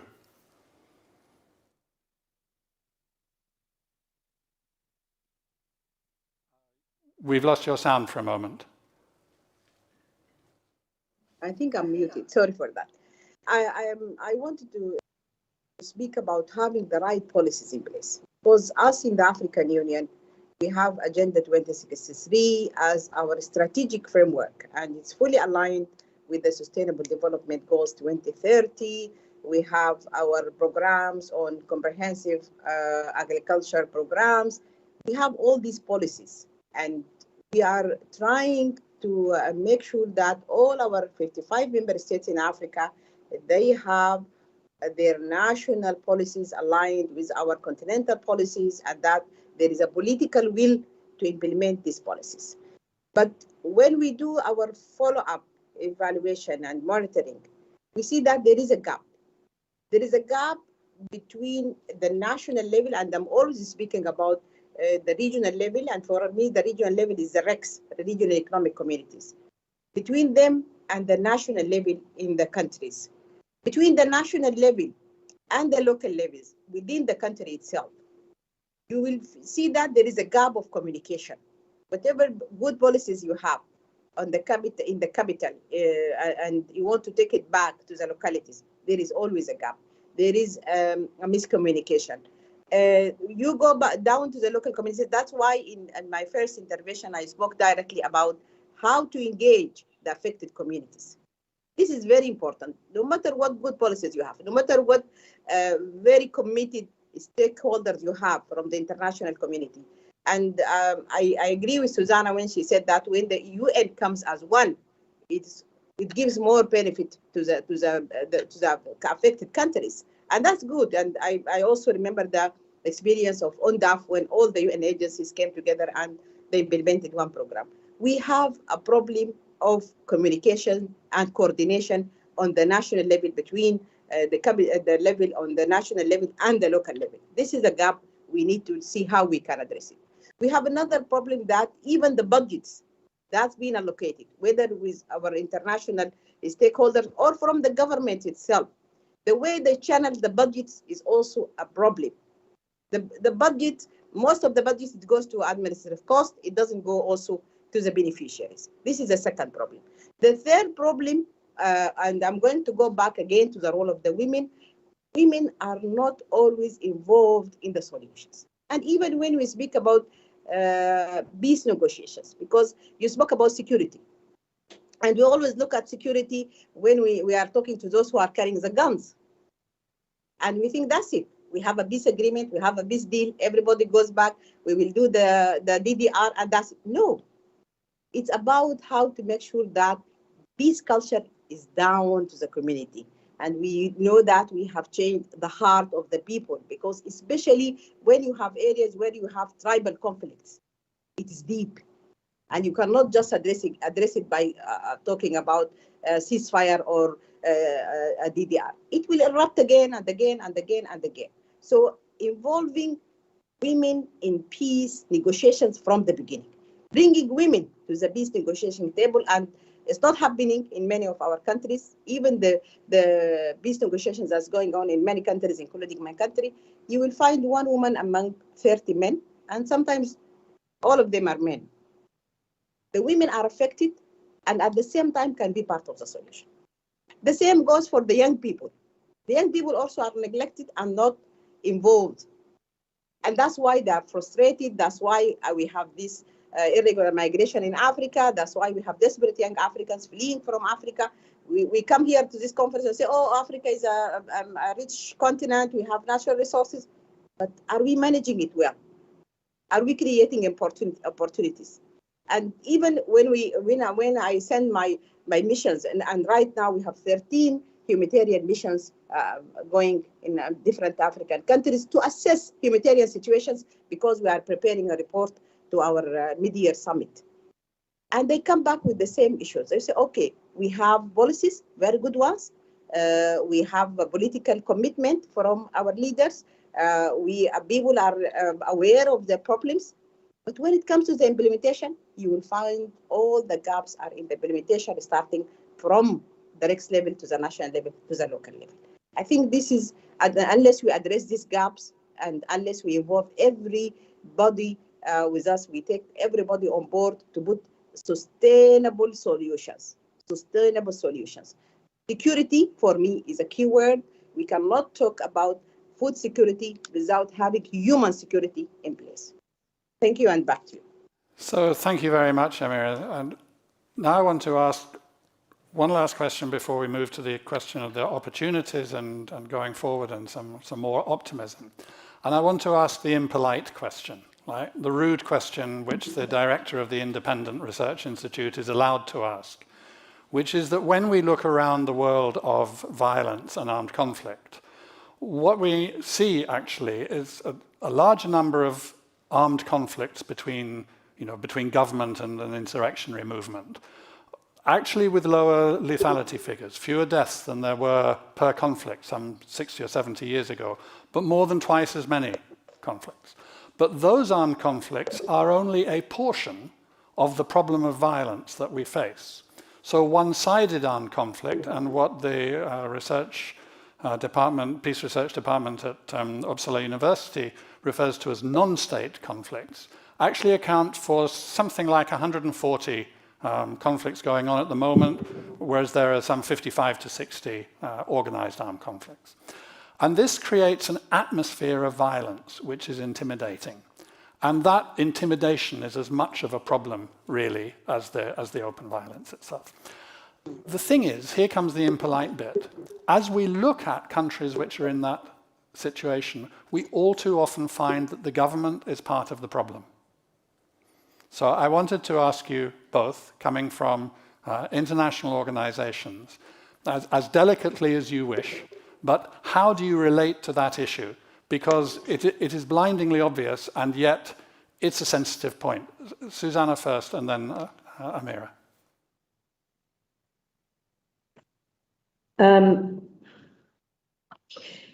Yes, but you have to work with what you've got. If we could wave a magic wand and have democratic, accountable governments with at least 50% women in them across the world, I'm sure we would all like to do it. But that is not the reality of politics. I think what is so easy to forget or to gloss over is, if we look at, say, the members of the Development Assistance Committee or the OECD, it took centuries for these countries to develop strong, accountable institutions. And even so, you get an exogenous shock like COVID, and these governments and institutions and societies have really struggled. So many of the countries we're talking about have a very long way to go to build accountable institutions. And history is littered with fairly unpleasant political elites. And I don't think any country is exempt from that. So what do you do? I mean, I think you certainly cannot let government off the hook. And I think it is critically important for organizations like the African Union and bilateral and multilateral partners and diplomats to engage with government and the extent possible to hold them to account. But what do you do if the government has no interest in protecting women's rights, for example? What do you do if a government is pursuing a policy that is clearly increasing food security? As humanitarians, you have to intervene.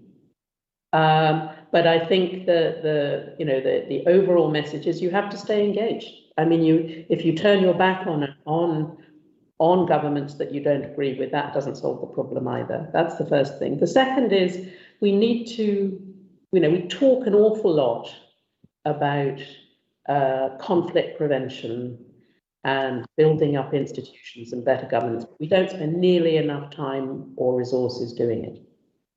It's often, if we look at where DAC member resources go in the humanitarian development peace nexus, a fraction of the money is spent on the peace side, and the conflict prevention is the really important thing.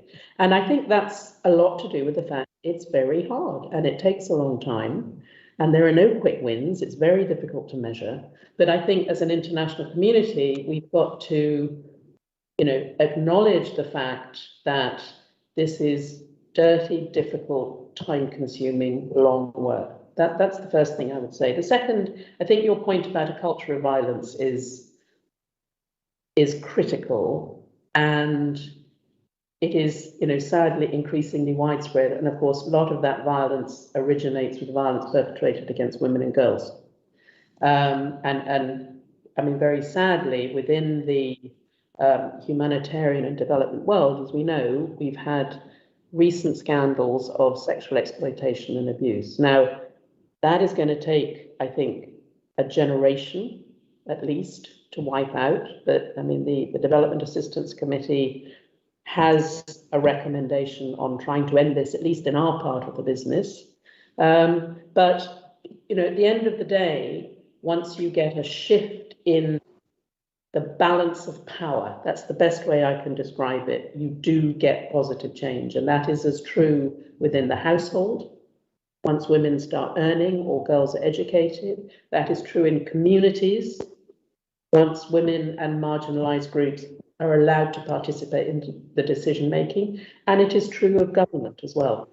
So, but let's not pretend that this is going to happen overnight. And I mean, you haven't mentioned it, but I think, one of the elephants in the room is, what is the international community going to do now in Afghanistan? I think, that is a very live issue. There is I think, a widespread feeling that, much of the investment and the effort has not worked. But I mean, does the world turn our back on the women and girls of Afghanistan and the poor? I hope not. Susanna, thank you. I'm going to come back to you in a moment, and I want to give you forewarning that you will have 3 minutes to answer my next question, because I have a big clock ticking in front of me, and it's beginning to be quite scary. But I'll move over now to Amira with that same question. I mean, Susanna has said, well, you have to work with what you've got. It's slow work, it's hard work. You need to stand with your principles, but I guess not kind of shove them down anybody's throat. So how do you relate to this issue that sometimes governments are part of the problem? For me, governments are a main door to solutions. And I'm not saying this because I'm representing an intergovernmental organization, but I'm saying it looking back to my experience. I have been working with civil society organizations at the beginning of my work life, but I've been also working with my government as a minister, as a parliamentarian, and now at the EU. I think governments should be part of the solution, should be a main door to the solution, but not neglecting the role of the civil society organizations, all of the civil society organizations. Have to make sure that they have a positive relationship with governments, and that they will be given opportunity to participate by governments, because also there is a mistrust in many ways between governments and national NGOs. If we try to make this relationship positive, whether women NGOs or youth NGOs or any development NGOs, we have to make sure that we have this relationship between the government. Also, we need to speak more about democracy, about good governance, to make sure that we have good governments in our countries, that a government that respects human rights, a government that respects women's rights, a government that respects children's rights, and to work on, concentrate more on development. We have to fight corruption in the government. We have to make sure that the general public are aware of what's happening in their countries and not to be used. And we have to also look into the complex situation. And when I say we, I'm speaking about us as regional organizations and as continental organizations. I'm speaking about the UN, with those who can come from outside to help the countries. We have to make sure that we have democracy in our countries. We have to stop these different coup d'etats that's happening every morning, especially in Africa. We wake in the morning with this country, there is a coup d'etat here, there is a coup, and there is no respect for democracy. This is very important. Involving all the stakeholders also is very important, but I would like to go back and emphasize that we need to work with governments, but we need to have good governments and good governors and democracy in our countries. Yeah, absolutely. I think that there is no alternative, in fact, to working with governments in order to ensure that they become part of the solution. And there are indeed many stories where out of that culture of violence, actually, there has emerged, as Susanna said, over time, but not always over centuries, sometimes over decades. There has emerged a government and a state which is much more responsive. So actually your 3 minutes is now becoming 2 minutes. But give us some headlines on what you think the opportunities are going forward on this humanitarian development and peace nexus. We've emphasized community, we've emphasized women and girls.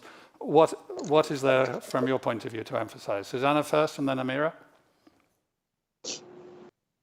I mean, I will be very quick. I think it is, putting the emphasis on human relationships working across the whole spectrum, often, with people who you don't necessarily agree with.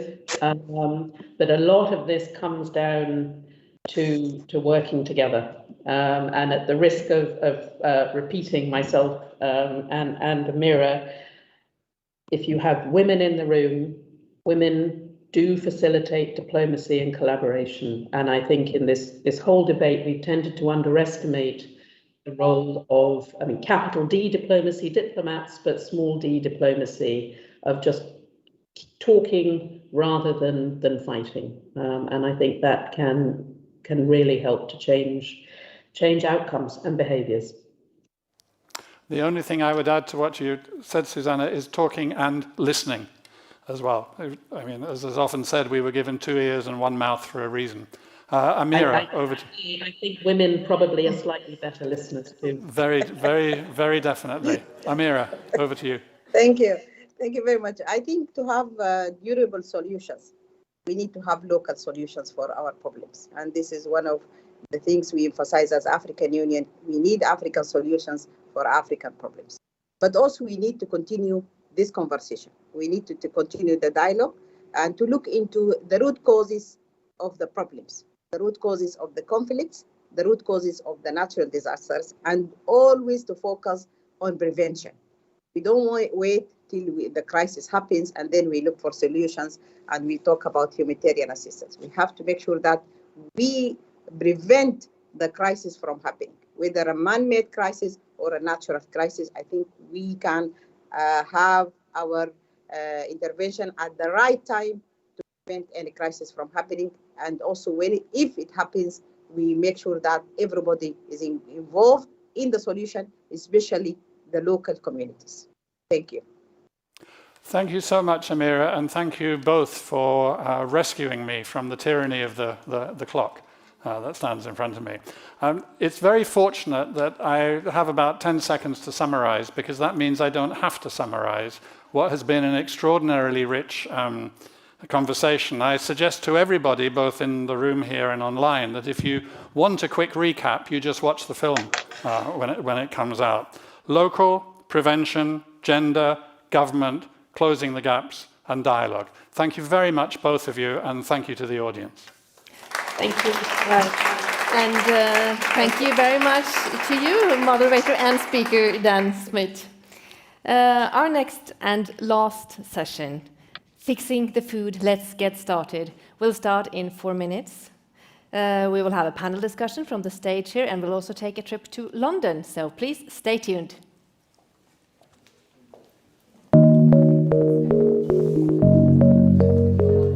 For more than 5 decades, Colombia has endured a dramatic civil war. Conflict-related violence led to the displacement of nearly 8 million people. While Colombia has made very significant progress in its peace process, there are significant challenges and risks that still remain, and these are due to different factors. The first one is a delayed and slow-paced implementation of the peace agreement. Secondly, there is the affectation that is generated by the presence of illegal actors on the ground in Colombia linked to illegal economies. Thirdly, Colombia is the generous host to over 1.8 million migrants from bordering Venezuela who depend on informal economies and are in a situation of poverty and food insecurity. And fourthly, climatic hazards and natural disasters continue to affect the lives and livelihoods of hundreds of thousands of people in the country every year. WP is supporting peace and stabilization efforts in Colombia in several different and complementary ways. In fact, one thing one can say is that our interventions are a living example of a triple nexus approach. We support peace and stabilization by implementing activities in support of the formal peace agreement implementation. We are a key actor in a process of trust building among communities, former combatants, and state institutions. We are very actively supporting the state response to the mass migration crisis that is affecting Colombia. And most of our interventions focus on women, on internally displaced people, on confined communities, including indigenous and ethnic communities. And finally, by being at the forefront of the fight against hunger and malnutrition in the country, through a combination of initiatives and actions towards achieving zero hunger in Colombia. Our research in Colombia is part of the CIPRI Knowledge Partnership that we have with the World Food Programme, where we want to explore in detail the linkages between food security and peace in conflict-affected countries. So one way we're doing that is that we're looking into the projects and programs implemented by the World Food Programme, such as their support of the reintegration efforts run by the government, where they are implementing livelihood projects in some of the remote areas in Colombia. And these projects, they bring former rebels and the civilian population together, and thereby, the projects, they lead to enhanced local production, they increase food security. For example, the former combatants and the local farmers, they receive training together.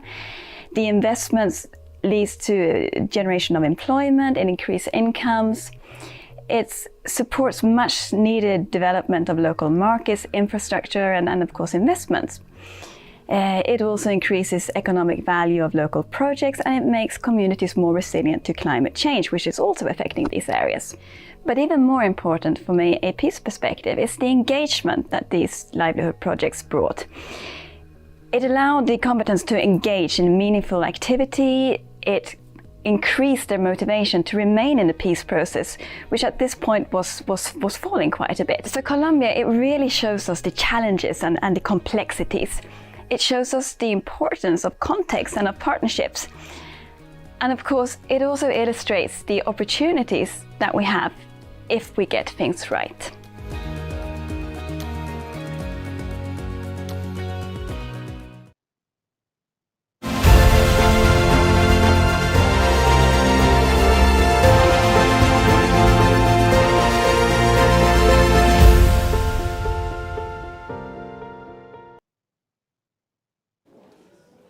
Welcome back to Fix the Food and our third and last session, Fixing the Food, Let's Get Started. In this session, we will hear from people who meet the challenges of the international food system on a daily basis. But before we let the panel loose, we will hear from the Norwegian Agency for Development Cooperation, Norad, and Director of the Department of Climate and Energy and Environment, that's a long title, Stig Tråvik. The floor is yours.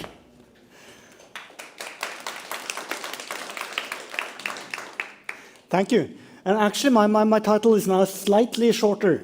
It's only climate and environment, but it contains more.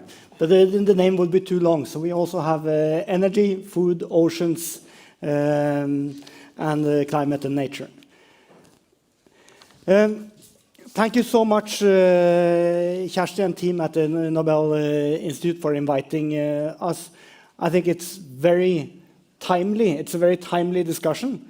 We had a Food System Summit yesterday. And also yesterday, the Security Council had a discussion about the connections between climate and security, which I also think is long overdue. And it shows that what you are trying to emphasize here, that all of these things are connected, is more and more becoming accepted and recognized around the world. We have a definition of food security, that people have enough food. Of course, it's not the case. That is the problem we are facing. I think what Rockström also pointed to is the connectedness between the different issues, which Others have also pointed to earlier, was talked about the sociology of different tribes in the development world. We think that life on land, nature, and climate is deeply connected. There are not only technical solutions to this. Of course, there's also clear connections between climate and food, which was talked about earlier, how food production is responsible for climate loss of nature and for climate emissions. But also loss of nature threatens food production. Malnutrition is a huge problem, which also affects education. Be aware, I mean, even in middle-income countries, there are still countries where 35 to 40% of children in middle-income countries suffer stunting. So access to food is not only a poverty problem, it's also a distribution problem. So how do we tackle this? I think this is the great thing about having a food systems summit. If for nothing else, at least it signals that it's about the systems. The systems need to change. We need to look at the interconnectedness. We need to look at how can we produce more food without destroying nature? How can we make sure that farmers get paid more for the food that they produce? How can we create systems that actually build on how small farmers produce, instead of trying to make small farmers produce a way that fits the system? In Norad, we try to work on this. We have programs with many of you in the room today, valuable programs that we want to build further on. And we also want to look at how we can strengthen the relationship with the private sector in the years to come. One of the issues that we also need to handle is food waste. A lot of the food is simply lost. Part of this is lack of energy, lack of cold storage. It's lack of market access. And because poor farmers don't get paid enough for the food they produce, the value of it is, of course, less, which means that it's easier to waste it. These are all problems that we need to handle in the years to come. We need to build resilience through long-term development. So we need to change the systems. We need to look at how humanitarian aid and the long-term development is connected. How can we, in crisis situations, buy food for schools in a way that creates better incomes for poor farmers in the long term? How can we do things slightly differently? How can we anticipate better and build resilience? At the moment, anticipation, we often talk about sort of next season or 2 seasons. But today we have satellite pictures of the whole world. This is something which I also encourage you to use. Freely available for anyone working in development. When you see loss of trees, loss of nature, you know 5 years down the lane, there will be less water. There's more risk of food insecurity. So I think anticipation is also about thinking more about the connections between nature and climate and food production.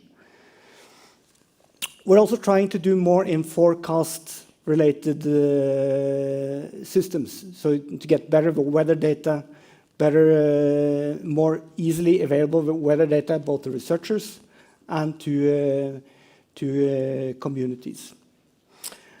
I see that I'm approaching the end, so I know that in a few moments Kim will stop me. I would like to continue, but I think we're going to have a good discussion later, so I'll stop now and try to respect the timing we've agreed to. Thank you. Thank you, Stig Tråvik. You can remain on stage for the panel discussion while I introduce the moderator of the next panel discussion, Kim Gabrielli from UN Global Compact Norway. The stage is yours for the next half hour and so. Thank you. Thank you so much for that, and thank you to all of you watching out there and all of you being with us here in the room, finally. It's a pleasure being here and to be moderating a talk on stage, everybody in person. Certainly a good day for all of us, I think. Stig has already been introduced, but we also have with us Julie Rødje, that is the president of Spire, which is one of the leading youth organizations on environment and development. And we have Bernard on the other side with us, Bernard Stormyr from Yara. You are the Sustainable Governance Vice President of Yara. And I'm very much looking forward to this discussion. We are going to have the focus on private-public cooperation, of course, and with the civil society as well. We have heard that we need to challenge status quo, is what Stordalen said. She also said we need to have full steam forward.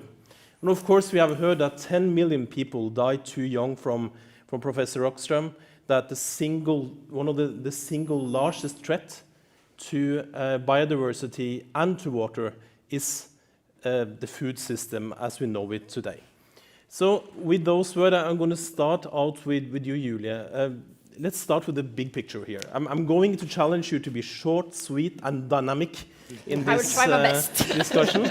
But the first question is open, and it goes to you. What is the problem? How does it look from you? How do we fix the food system seen from civil society?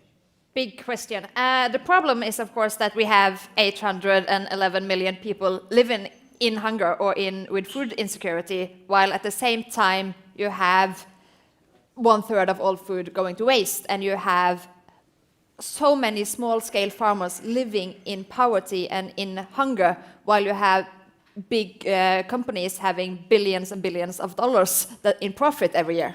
So you have these huge inequalities.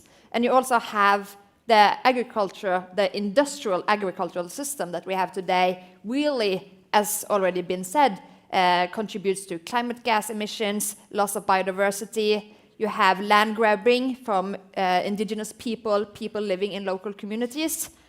But the good part in all of this mess, so to say, is that while food security is interlinked with all the sustainability goals, it's also the key to change it. So we are talking about partnerships here and how to work across the sectors, of course. You already started to talk about the industry. So Bernard, seen from Yara, you're the leading fertilizer producer of the world. I'm sure you got that question many times. What are you going to do about that? But let's start with the other question. So how does it look like? What are the problems the way you see it? Well, first a reflection and then two responses to your question. I saw a media commentary this week that now climate change has been raised on the agenda of the UN Security Council. So now climate change is really on the top of the global political agenda. But if you listen to the content of those discussions, it's really focusing also about food, on how loss of livelihoods and climate change and food insecurity become drivers for instability. So food is really linked to peace, conflict, and also climate change and environmental loss. So that's just a reflection. It's really a major driver for these core issues for the global agenda. And then to your question, so there are so many problems you could point at, but I want to pick out two of them. First, just to echo what Julia said, we have more than 800 million hungry people in the world. A majority of those people are linked to working the land on farms. And it's a shame that people who are growing food themselves still go hungry, still can't make a living. That is a major topic, and it's really a shame that we haven't been able to fix that. The second item I would like to point at is that farmers are themselves small, and some are big businesses. They will do what they are incentivized to do. But we haven't succeeded in creating incentives that makes farmers do the sustainable choices. And I think this is a systems shift that we need to address and to start working on. We need to improve how farmers are incentivized to sequester more carbon in their soils, to minimize the losses of pollutants to the environment, and to become more productive while optimizing also on environmental and sustainability dimensions. Thank you for that. Stig, it was said that in the last session here that government is our main door to the solution. Please enlighten us and make the people look up from their phones with your answer. What is the opportunities and the problems seen from the governmental side? I mean, when you point at the government, and just following up on what Bernard said about incentives, sometimes subsidies is seen as a problem, and often that is right, because we subsidize the wrong things. We subsidize ways of producing that actually destroys nature and that leads to poverty among farmers. So we need to get rid of the harmful subsidies and promote policies that actually help poor farmers. And then in much the same way, I mean, we need to challenge the private sector. Can you go beyond doing no harm? Can you actually invest in a way that promotes a different kind of system? What can we do to help you on that so basically looking at both the sort of shadow side, the do not harm of business, but also on the sunny side. How do we get a win-win solution with value creation and saving the planet and the people, to say it with big words? But you said the harmful subsidies. Julia, how does it look from your side? Is that something that you are vocal about? I think that, of course, there are good subsidies and there are harmful subsidies, which is, I totally agree with what's being said. I think, for example, for Norway, we need to produce more food in Norway, because when we import a lot of food from other countries, we sort of take advantage of their food areas. We take advantage of food that could go to feed local communities, and it also takes away land area for people. So we need to produce more food locally, and we need to, of course, support environmentally friendly both products, but also ways of producing food. So we need, like, when you have farmers with animals, we need to have them out on the grass instead of having all inside in this really industrial, big, monocultural ways of doing it. So we need to look at both subsidies and the way we produce the food, and also the international trade aspect of it as well, I think. Yeah, so both the more of the big picture and the small picture at the same time. Bernard, I think you have some good examples of how you're working with farmers on increasing and improving the way of producing, right? We have quite a few examples on that, but just to pick on the subsidies first. Us being a fertilizer company, you would presume that the larger the subsidies from governments towards farmers' purchase of fertilizers, the more happy we are. But I've talked to some of our experts who have been in specific dialogues with sub-Saharan African governments on fertilizer subsidy schemes. And our advice was that, no, you are actually paying too much. You're going to have overproduction in your agricultural system, and that is not good for the country. So what happens is that you have local overproduction, but you don't have a market for the produce, meaning that the excess maize is just lying rotting on the ground. Prices collapse, and the farmers are no better off. So this is why we need to collaborate in order to make sure that if farmers are going to increase their production, we need to make sure that there's a market for this, so that they can actually make money when they are increasing their production. So this is why, and the World Food Programme is an excellent example of that.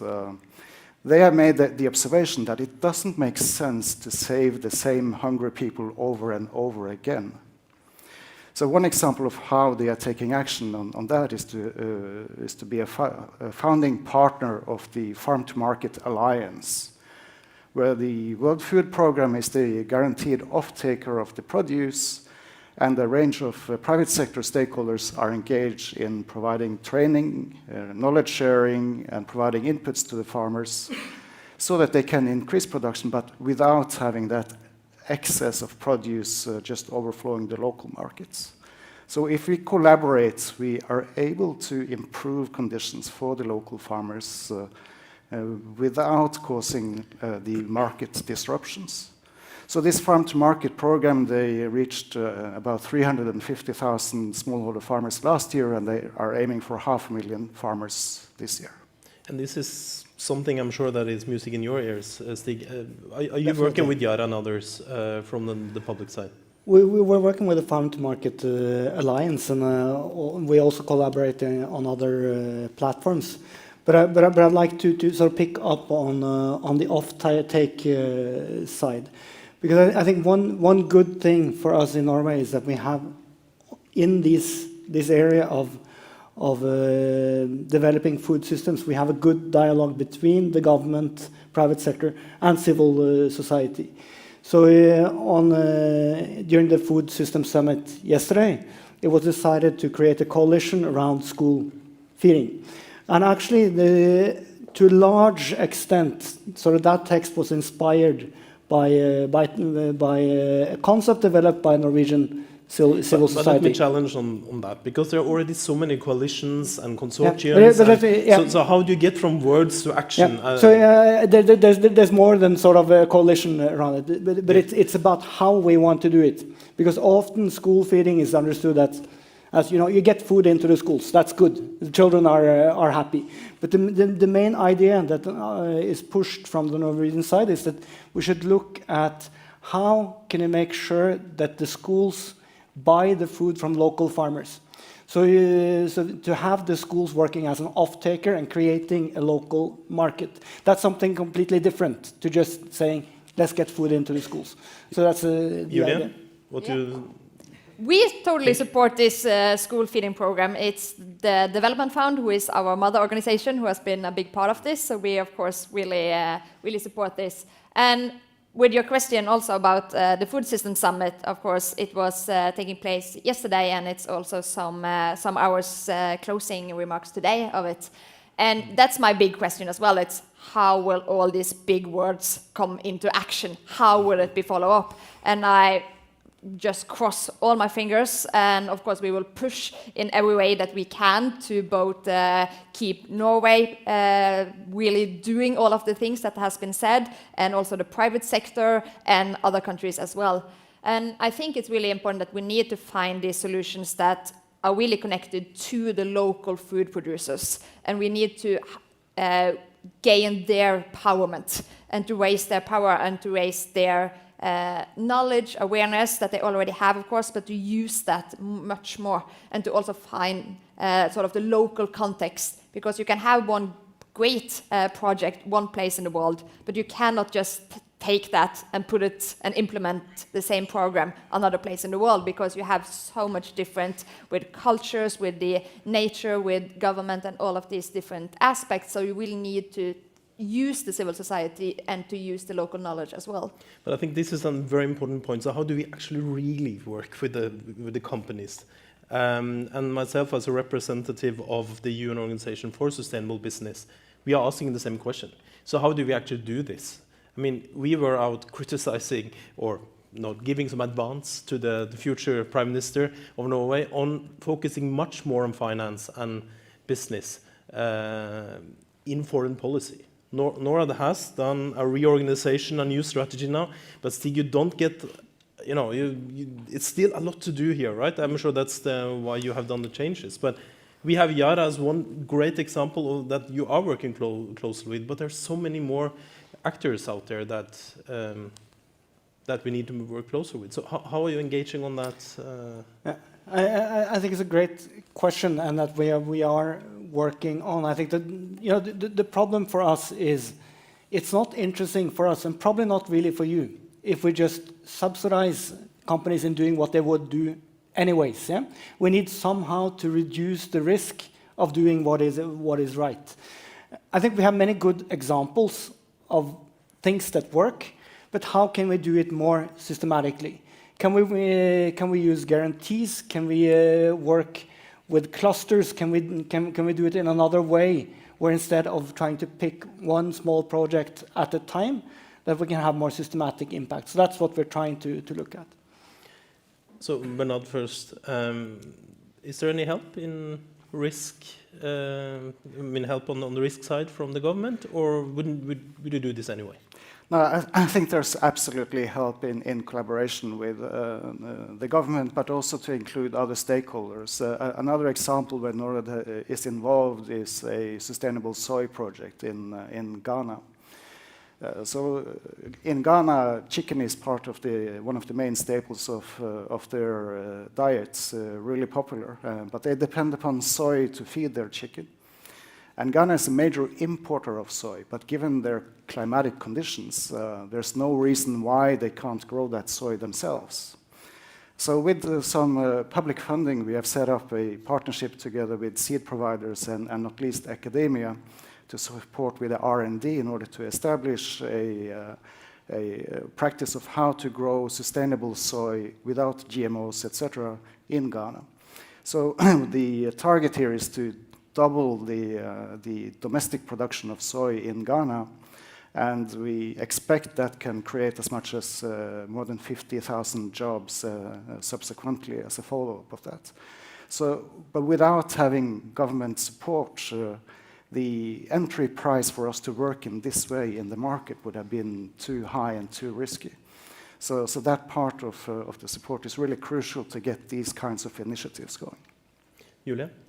I think we also really need to dare to have strong demands for different companies and the private sector as well. Often we see voluntary guidelines on questions regarding human rights and environment as questions, while when it's about a question about money, you have strict rules. But when it comes to human rights, when it comes to environment, it's voluntary guidelines for a lot of companies. And also you see it on international trade agreements. Those are, it's like, it's nice if you do this, but if you don't, we won't bother. But if you don't do question or follow-up rules for securing economic growth, then you will be punished. And this is sort of what it seems like we value the economic growth much more than we value human beings and our planet. And this needs to change. And of course, this is not something that we can just do overnight, but that's the main question. And I think that we really need to reach for that goal in a larger extent, and we need to move away from the focus on economic growth, and we need to focus on securing every people today, tomorrow, in 100 years, good lives within a safe planet. And we need to have rules and demands for this, and we need to have transparency. I would like to challenge Bernard on this, because isn't this changing? I mean, it's in all sort of ways the clock is ticking. And don't we see more regulation, new law on transparency in Norway, the EU Green Deal and taxonomy? Isn't this changing rapidly now, or is it still going too slow? I think there are two dimensions. I think within, in particular, the EU and Norway, we see a rapid development of, well, what we call technical screening criteria that defines what is to be seen as sustainable.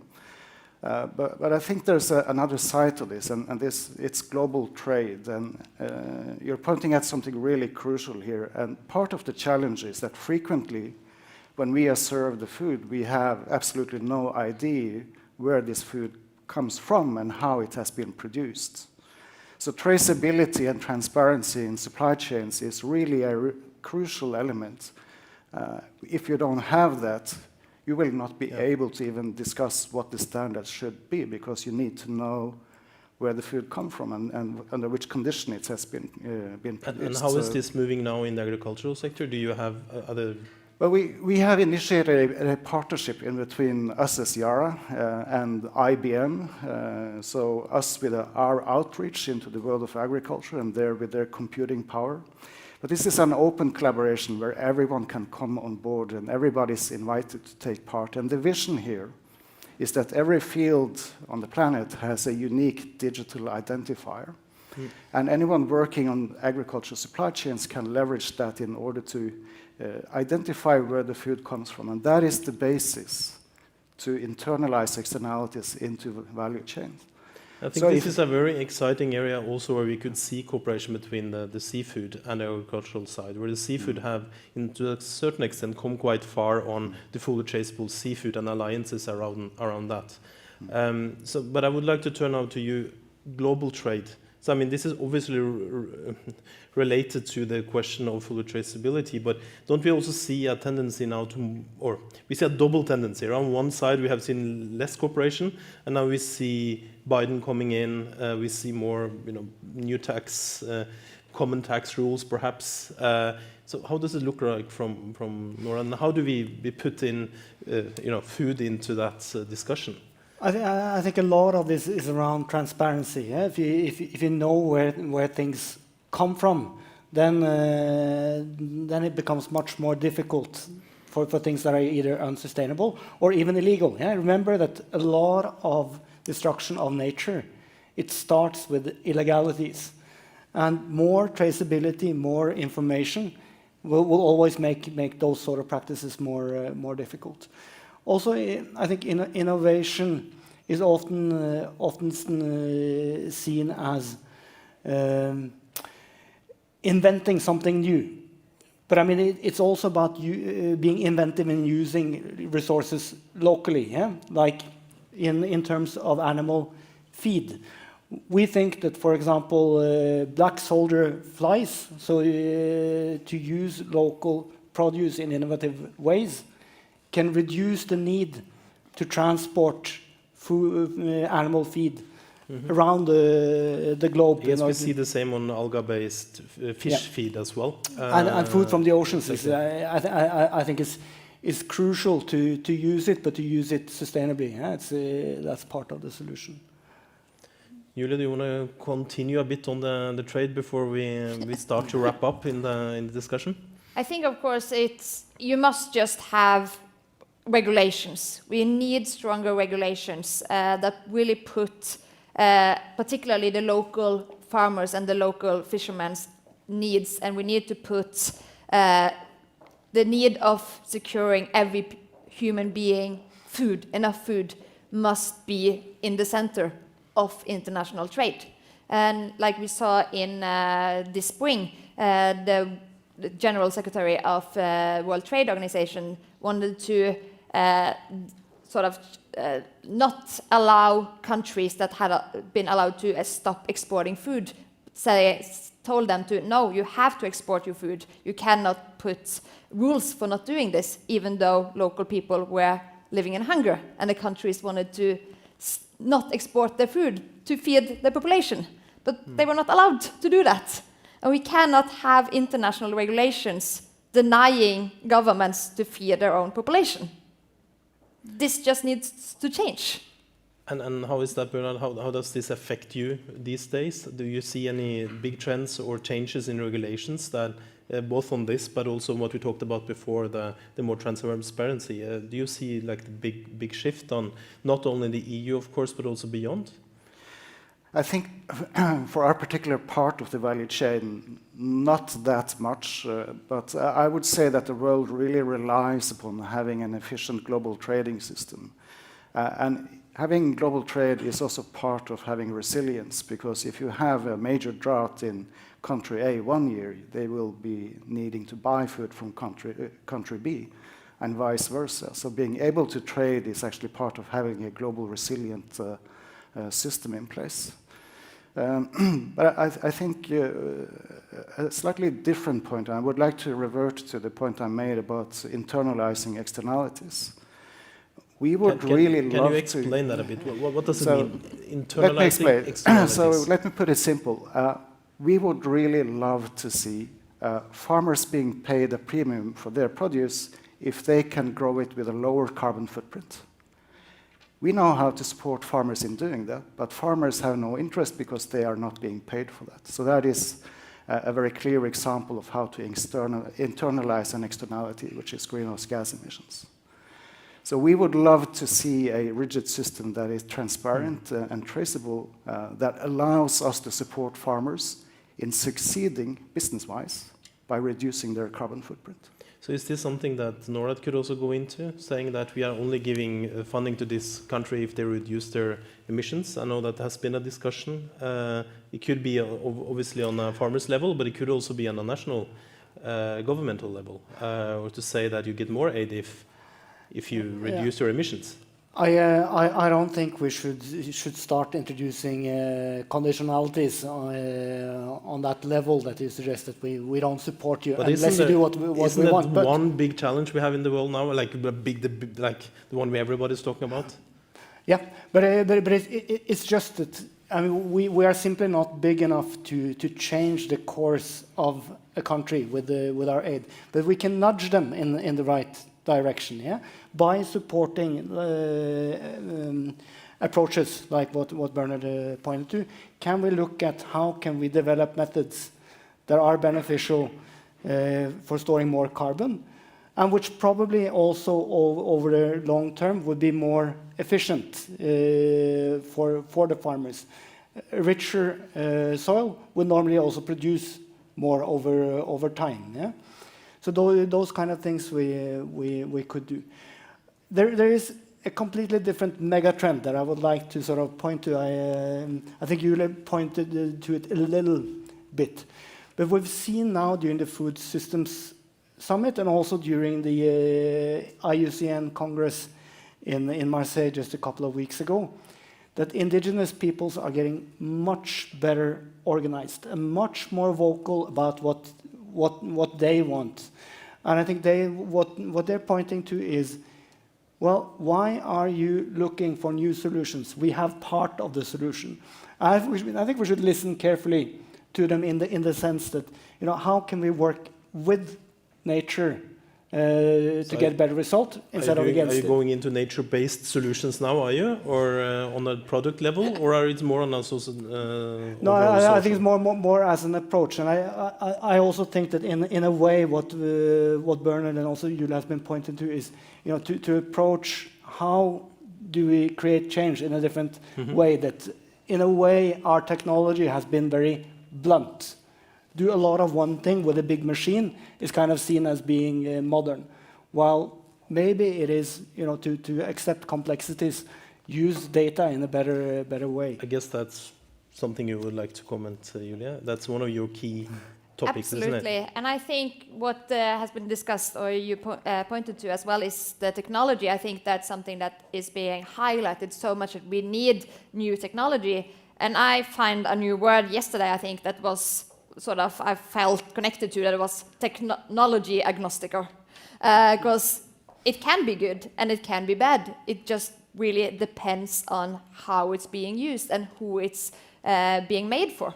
If it's being made to find more efficient, good ways for local small-scale farm producers to have more, to secure their seeds and to secure the food that they produce in a sustainable way, it's great and we need it. But sometimes we also see that it's some big tech companies that sort of just spread out their machines, contributing to more monoculture and contributing to their gaining more power instead of actually the producers. So we need to sort of be careful in what do we want this technology, what do we want this innovation to contribute with. And there I think that the indigenous people really at the System Summit, Food System Summit, has shown how much knowledge they have and how many good solutions that's already existing. And we need to support that in the way forward as well. And I hope we will hear more from the UN summits, to know what actually have been happening. I think we are all a bit curious about that. But let me end by asking you some advice. Because in the UN Global Compact Norway, we have assembled around 20 actors now around a national food action platform. because where I started out, how do we get down to the concrete solutions? How do you make sure that we have one label on a real sustainable product? What does it really mean? We don't have that today in the food area. But we have a challenge because we get the producers, we get the suppliers, but we have really big challenges with getting the retailers. Rema 1000 is on board, but there are very few of them that engage. So I want to ask you, Bernard, what would you do to get the retailers on board? Because if we want to get something out of this, something tangible, something concrete, we need to have the whole value chain. And if you don't get them on board, we have a challenge. And we have Nestle, we have Orkla, we have Core, we have many of the big actors, Nortura on the producer side, for example. But we don't get them on board, and it frustrates me and our staff here in Oslo. So what's your advice? Yeah, once you solve that issue, do let me know. I think it comes down to... so if you're listening out there... I think it comes down to retailers seeing this as a business opportunity. And there, I guess the question mark is whether or not they believe that consumers are looking at this as something attractive. And I think that is a topic that we all should take on board and see as our challenge, because we need to be really clear in our communication that food has to be part of the solution. We need food systems that stop disrupting nature and stop contributing to up to a third of global greenhouse gas emissions. So I think catching the interest of the consumer is going to be crucial in order to have the retail part of the chain on board. That would be my direction of travel, if you will. Yeah. Julie? Of course, I don't have the answer for this either, just like you. But what I think is that we really need to use the tax system in Norway to make actual sustainable food cheaper, meaning that we need to make not sustainable food a lot more wise in the prices. Because food today is way too cheap in Norway, actually. So we need to sort of use those mechanisms as well in order to change patterns and to change both the stores and also consumers' behaviors.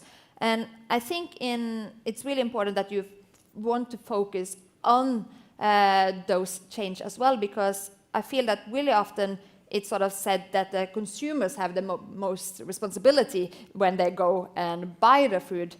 But if you look into commercials today, it's almost impossible to be sort of a good consumer because everything is environmental friendly. This is more sustainable than this, and this is greener, and this is social environmentally friendly, and this has human rights, and this has for the climate. And I think we see that in service as well, that the consumers want to be sustainable. A bit more. They want to be more sustainable in Sweden than in Norway, but it's going the right way. But they ask the retailers to actually give them sustainable options. And I think this is where we have to look to our neighbors in Sweden, where Coop is going ahead, showing, we want to. So it's not like all retailers are not on board in a global context, but I think it's something specificity about Norway, perhaps.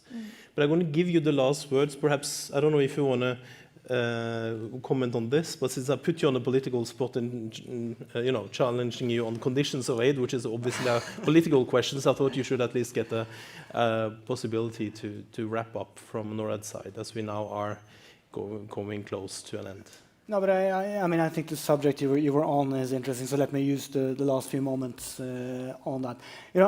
I think. So the big answer, I think you're on the right track on focusing on finance, because of course, if the big financial actors become more fine-tuned in how they finance, that will help a lot.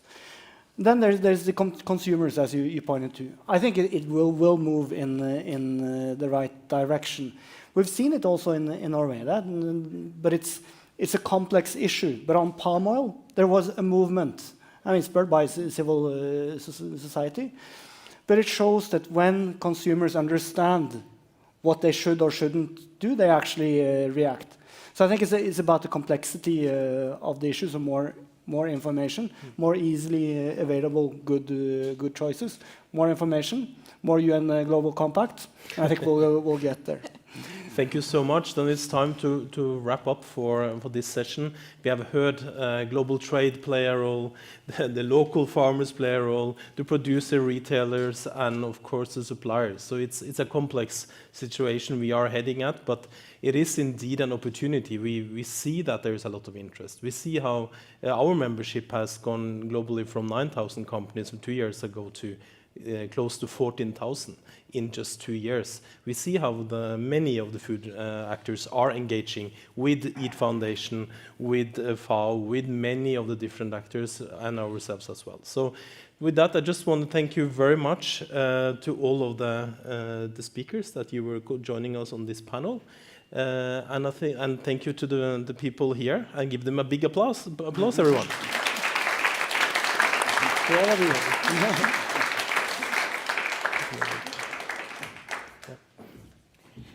And thank you very much to Director Kim Gabrielli from UN Global Compact Norway for moderating this discussion. And for you who are especially interested in the role of businesses in establishing a more sustainable food system, I recommend to stay on this stream after lunch for the special session from UN Global Compact at 12:30 on this stream. This part of the program is approaching an end, but before we leave you to go out and do your share in fixing the food, we shall go to London and meet the man who's been called the original green chef. Arthur Potts Dawson, joining us from your kitchen. Are you there? Yes, hello there. Hi to Oslo and everybody taking part. Hi, Arthur. How are you doing today? I'm very good, very excited. An unbelievable panel there discussing all of the issues that the world is facing. One of the things they missed, though, is the importance of chefs, but I'm going to tell you all about that now. Yes, because you, Arthur, you've been cooking for 35 years, and you've started several restaurants, and now you're also a UN World Food Programme chef advocate. So how did your cooking bring you here? Well, as a 16-year-old chef, I started very young, and it has been 35 years. But as a young chef, I was nurtured by food, educated by food, and I was shown what the connectedness is between the human condition and how we consume food, and how important farmers are, and our soil is, and how important it is for rain to fall.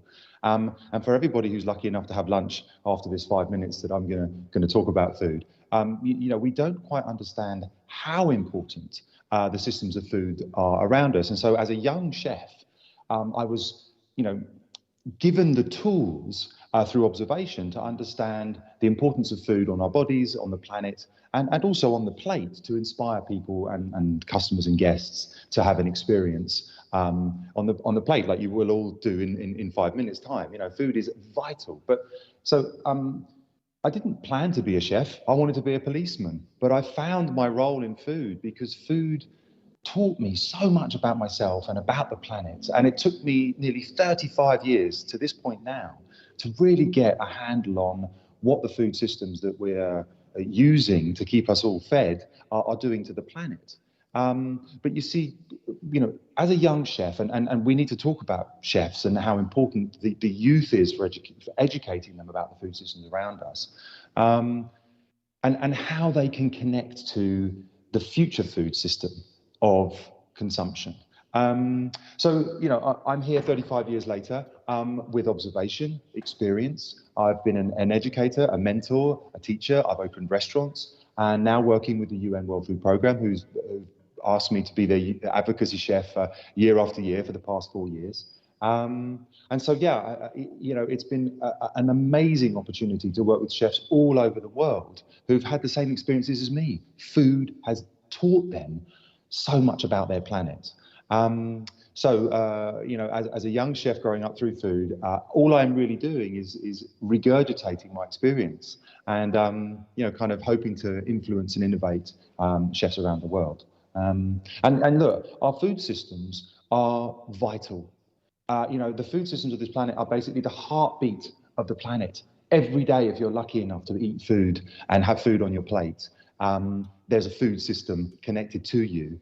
And we need to focus on a much healthier, fairer and supportive global food system to continue our success as a human race. And as chefs and as sort of the nurturers of food as it comes into our kitchens, as it comes onto our plates, we need to be telling stories of where's your food from? Why is your food so important? Why does it need to be seasonal? Why does it need to be local?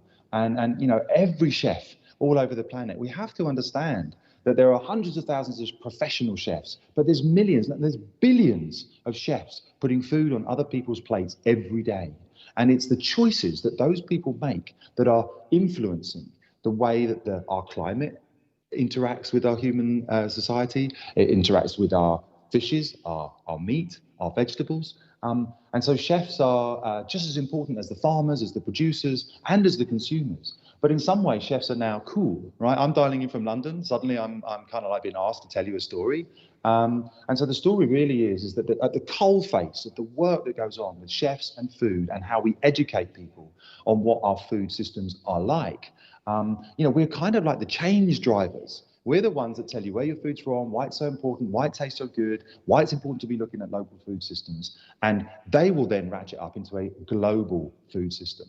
And remember that chefs are sort of pushing the changes that are needed for the consumers to then make their own choices, because ultimately it's the consumer that impacts on the planet, and how much you consume and how much the food that you consume impacts on the environment around you. And I'm inspired by chefs across the planet. I'm inspired by chefs and their capacity to tell their stories, whether in Nigeria, Venezuela, Syria, and Yemen. I've been working with the World Food Programme over the past year, creating something called the Chef's Table, where we're asking chefs to come in and tell their stories, their cultural, their social, their kind of historic stories of how they connect to the soil and to their family and to their history, and how they're looking into the future to look at how we can fix the food systems around us. And we're fixing them locally, and every chef that fixes it locally actually ratchets up into this global idea. So I fix the food systems myself through the businesses that I run by making choices that are educated. I'm working with my local suppliers. I'm understanding what the season is doing. I'm understanding nutrition. I'm understanding the microbiome. And I'm also understanding the micronutrition elements of food and why it's so important to be growing food close to where you consume it. And, we all live in, a lot of people now live in big cities, and I'm in London, but whether you're in New York or Mexico City, these are huge, unsustainable places where food just comes in and goes out. There's a heartbeat of a city. And all of the chefs in and around those countries and those cities need to be understanding that if they can make better choices, then they can use food to fix the systems around them. Thank you so much, Arthur, for that inspiration. We're going to bring that with us when we leave and walk out of the conference. And I want to remind everyone who are in or nearby Oslo that it will be possible to taste and explore and learn more about sustainable food and what you can do yourself to fix the food and the food system outside the Nobel Peace Center. It will open in a few minutes. Fix the Food Festival. It stays open till 8 tonight and all day tomorrow. So please make sure to stay on today or come by later in the weekend.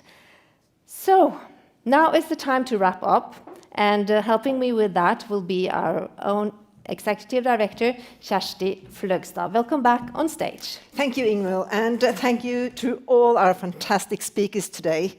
And thank you to all of you that have been watching. I hope you have enjoyed just as much as I have. And thank you to our partners, Hydro, Yara, Bama, Atea, NMBU, Norad, and Designit, who has made this event possible. And a very big special thank you to our co-host, the World Food Programme, who has been with us celebrating the Nobel Peace Prize 2020 throughout the year. Anne Paulsen, Director of the Nordic Office of World Food Programme. We have had a very close relationship this year. We have. And I have enjoyed it so much, and so have all of us. How has this year been for you and the World Food Programme? It has been a very important year, and I think that goes without saying even. I'm saying it now. It has been a really important year where food has really made it to the top of the global agenda. It all started here a year ago with the announcement of the Nobel Peace Prize 2020 to the World Food Programme. It traveled to New York, to the World Food Summit, and now we are back here in Oslo for the Fix the Food Festival and conference. And in the meantime, we've had several dialogues with the Nobel Peace Center on the role of food and food security for creating peaceful and stable societies. So a very, very important year. And you have a very special assignment today. I do. Yes, because every Friday at noon, from the Nobel Peace Center, together with a good news or a hope for the future, we are releasing a dove from our window. And today, the good news and the dove is going to be released by you. So what is your hope and your good news, the message? It is, and I'm so excited. I'm really excited to have this role at the end of the conference. What I hope and how we see the Nobel Peace Prize in the World Food Programme is we see it as a call to action on behalf of the 811 million people who go to bed hungry every night. It's really their prize, it's their platform to have their voices heard in the strongest possible way. So it's a call to action, not least to the World Food Programme, to work harder and smarter to ensure that every single person in the world, every single child has access to the food they need to live active and healthy and lives where they can meet their full potential. So that's really what the call to action is for us. It's also a call to action to ensure that food now stays on the global agenda, that we work even stronger to foster partnerships and mobilize money so that we can continue to fight hunger and hopefully reach a world without hunger in 2030. Thank you so much. Okay, and thank you so much, Anna. And with this message, the dove can fly. Let's see. There it goes. And the dove's name is? It's David. It's David for the World Food Programme. It is Executive Director David Beasley. The dove David. Woo!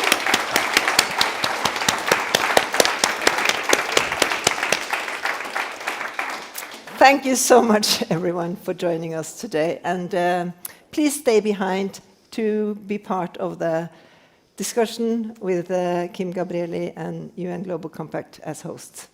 Thank you so much. Thank you, Anna.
Welcome back to this workshop or this conversation about food. We are going to dive a bit more into the details now than we had the opportunity to do earlier today. We are also going to have a workshop afterwards where we are so lucky to have both Axel and Bernard with us. Bernard Stormyr has already been presented before from Yara, Vice President of Sustainability Governance. And then now we also have with us Axel Heiberg Andersen, who is the corporate communication responsible in Nestlé Norway. So welcome to both of you. Thank you. I ended the last session about how can we get the retailers on board in the work. I think I would just start with you, Axel. And just what is your thinking on that? And then I will come back to say a bit more about the action platform that you are a part of. But let me start with you now. I fully support what you said in the previous session. I think if we are to succeed in this great challenge that we are facing, we need cooperation and we need to have the full value chain on board. We talk a lot about farm to fork, and definitely the retailers need to be on board, the farmers need to be on board, the producers, the consumers. So this is, if we are to succeed, and I think that we will, we need to cooperate. Exactly, and I think Bernard was also talking about that earlier, but let me give you some background then on the food action platform that we have started in Norway. So the idea is we are following this system also internationally, that we bring 20 to 30 companies together to work through some really concrete issues over time. In the Norwegian context, we started out with around 30 companies. Now we have 20 really committed companies participating, but we are still in dialogue with some of them to make sure that they continue. So some of the topics that we have been discussing in how do we find concrete tools for regenerative agriculture production? How do we do this? How can we do this together with Nortura, which is the largest producer of meat in Norway, and all their farmers? We have also been discussing how can we have a new brand, a new way of telling the consumer if our product is sustainable or not. So that's one of the other topics we are working on, looking to Sweden, where Coop Sweden has been very, trying to make a declaration on what is a product that is sustainable. And we are also looking at, we heard a bit about fully traceable seafood earlier today, but also what is actually sustainable salmon, since we are also having some of the largest seafood producers like Lerøy in the platform. So we also have Orkla is another actor, we have Core that are doing canteens. But we are, as I already said, still looking for getting retailers on board. Even though Rema 1000 is with us, we hope that we can get more of them on board in the work. Now, I think we're going to turn a bit to the two of you, because we are going to have workshops later on here where you are bringing the people here together. But I just want to. Just ask you, Bernard, how are you thinking about getting even more concrete down to what we are working on here? Because we heard it became big words, right, in the last panel. So I just want to get your inputs on this. I think if there's one thing I miss in many of the debates where I am about food and sustainable food is metrics. If we can't measure it, it won't get done. So what I think is crucial is to agree on a common set of metrics that we can attach to the food value chain. There are probably loads of indicators you can use, but obviously carbon footprint is one of them. You can discuss water footprints, you can discuss land use, how much land do you need to produce this particular piece of food or beverage that is brought to you.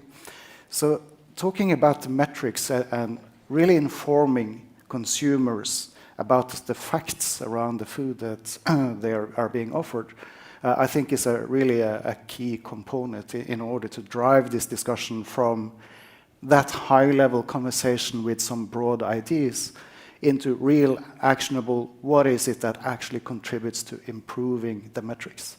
So I think that is a really crucial component to get to where we need to go.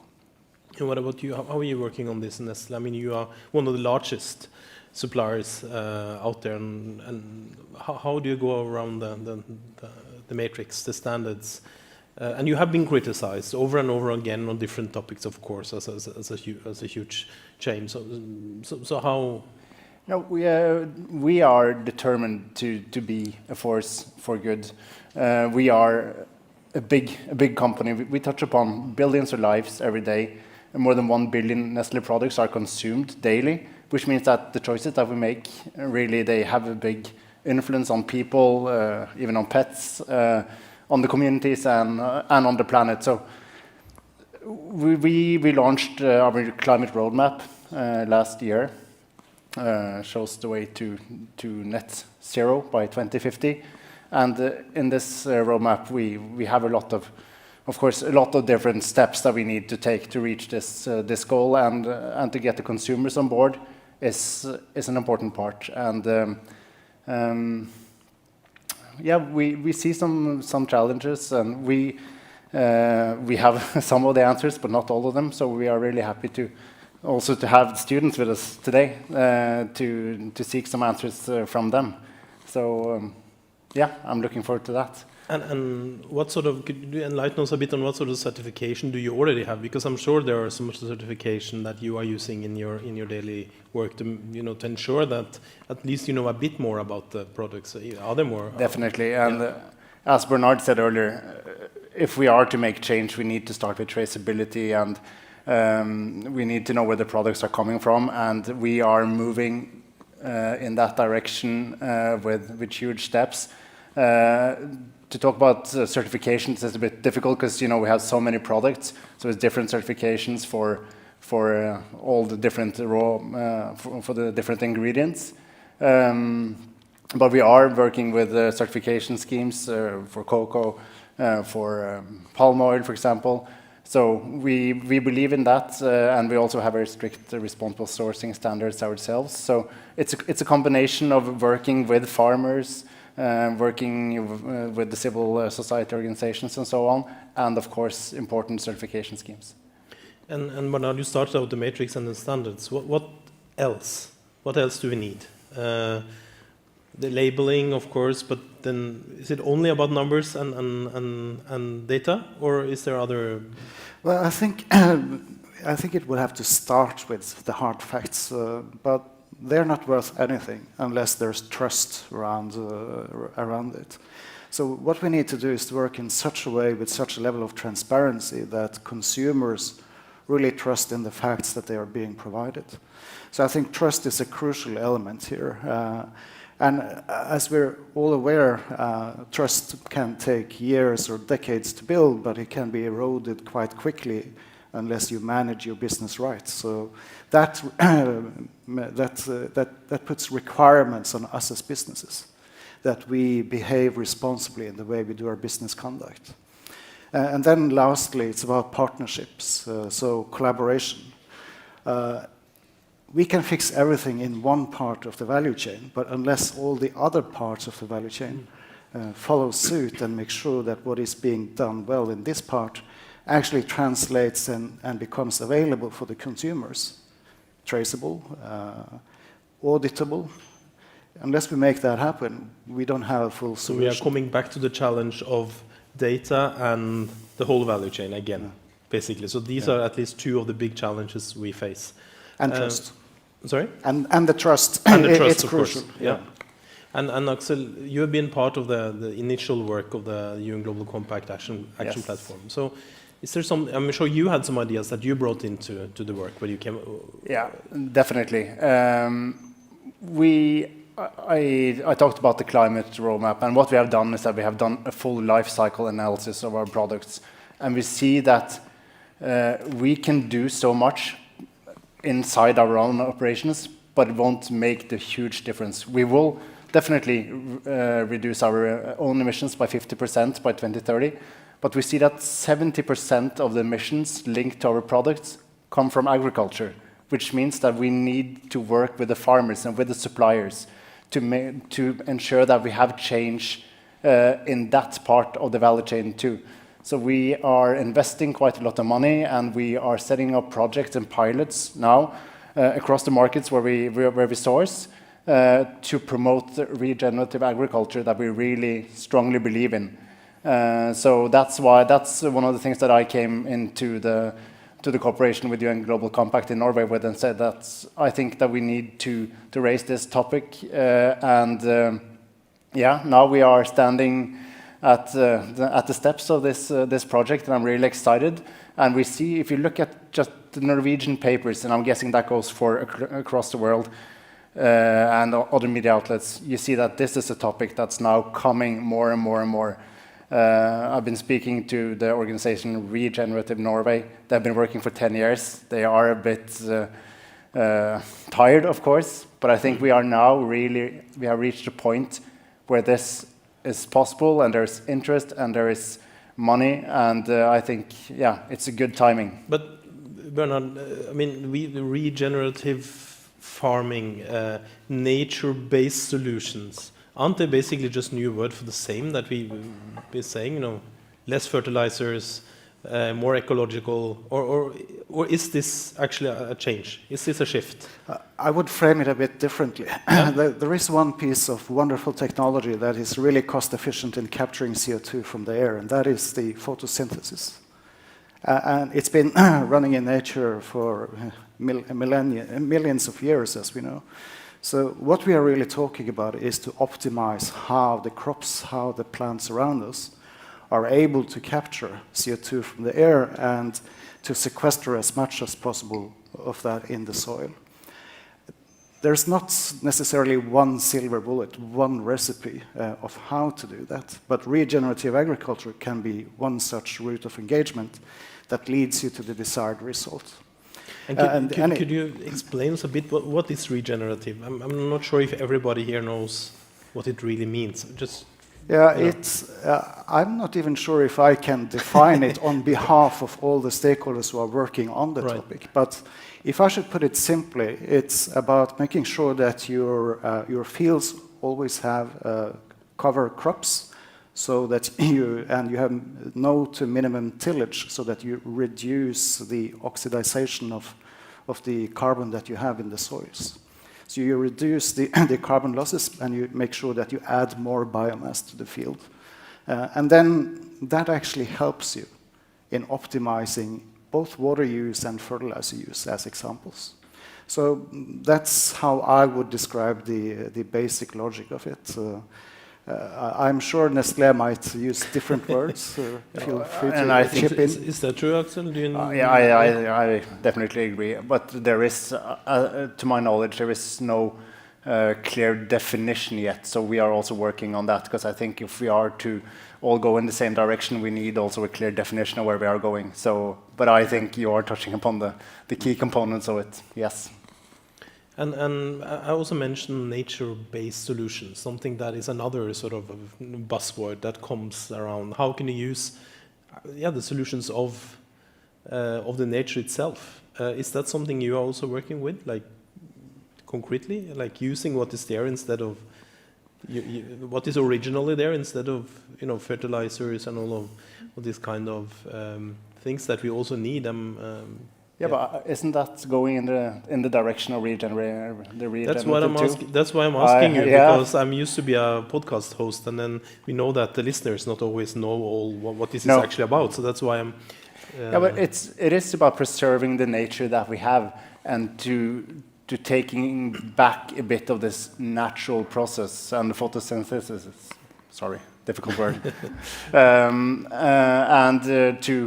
To protect the soils, and by doing that, it will capture more carbon. So it is maybe to take a step back and to let nature do its thing, because it is a fantastic thing how the soil works and all this. So maybe we should be a bit more careful with it.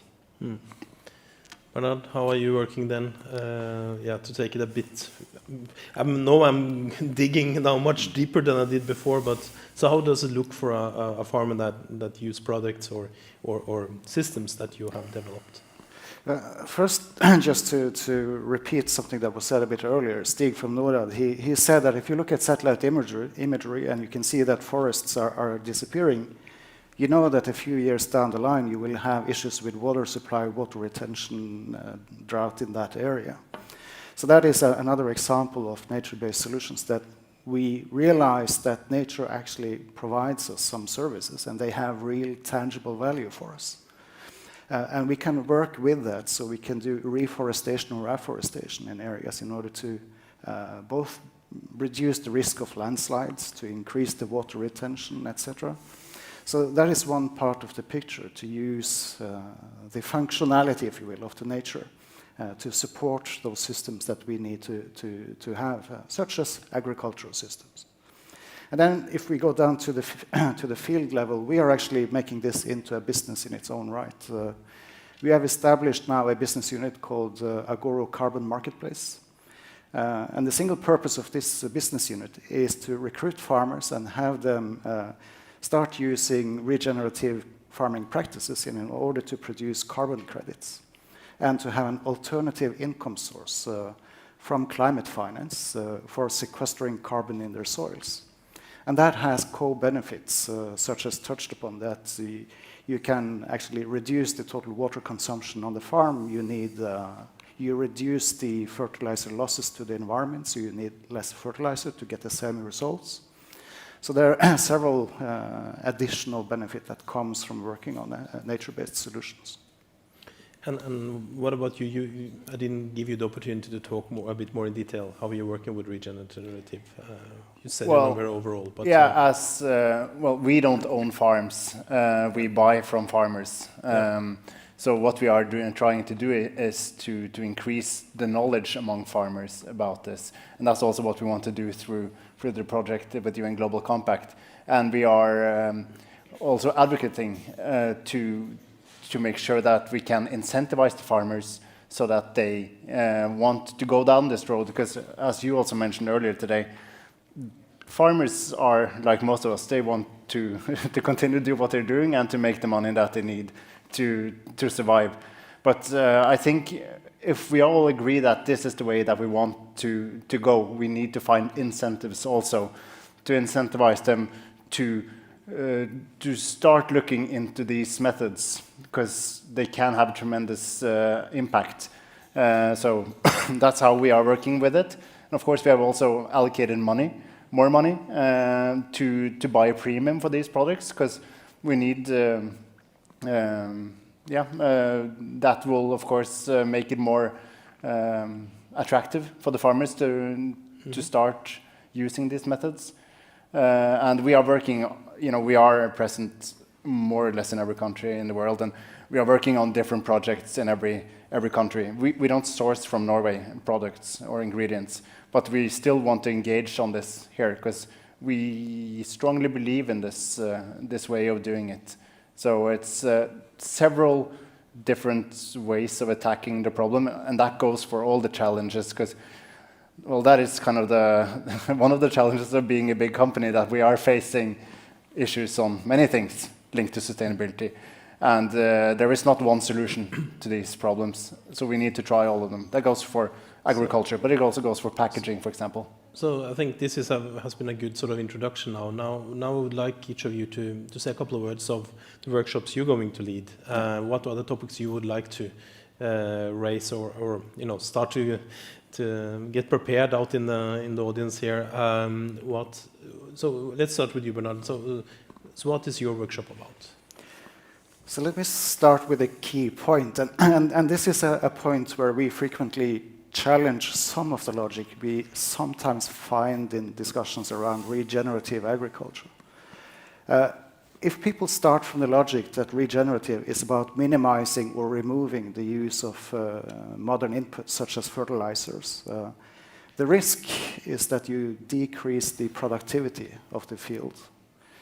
But the earth it's not growing, but the population is growing. And we need to supply more food for a growing population, and we need to do that without continuing to expand farmland into rainforests and other natural habitat areas. So if we have an intervention that actually reduces the productivity, we are actually not providing a holistic solution. So minimization of fertilizer is not the answer, but the answer is to optimize it, because it is a valuable resource. It takes a lot of energy to produce fertilizers. So you should make sure that as much as possible of what you apply to the field is being used by the crops and not being lost to the environment, so that you don't run the risk of having environmental impacts outside of the farm. So one challenge that we want to discuss in the workshop is how to form an opinion on what is sustainable agriculture when we have a given size of land available, but we have a growing population. How do we bring these pieces together and ensure that agriculture is sustainable?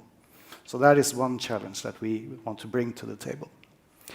The other question is about something I mentioned previously, that is about making sure farmers are paid for reducing their carbon footprint.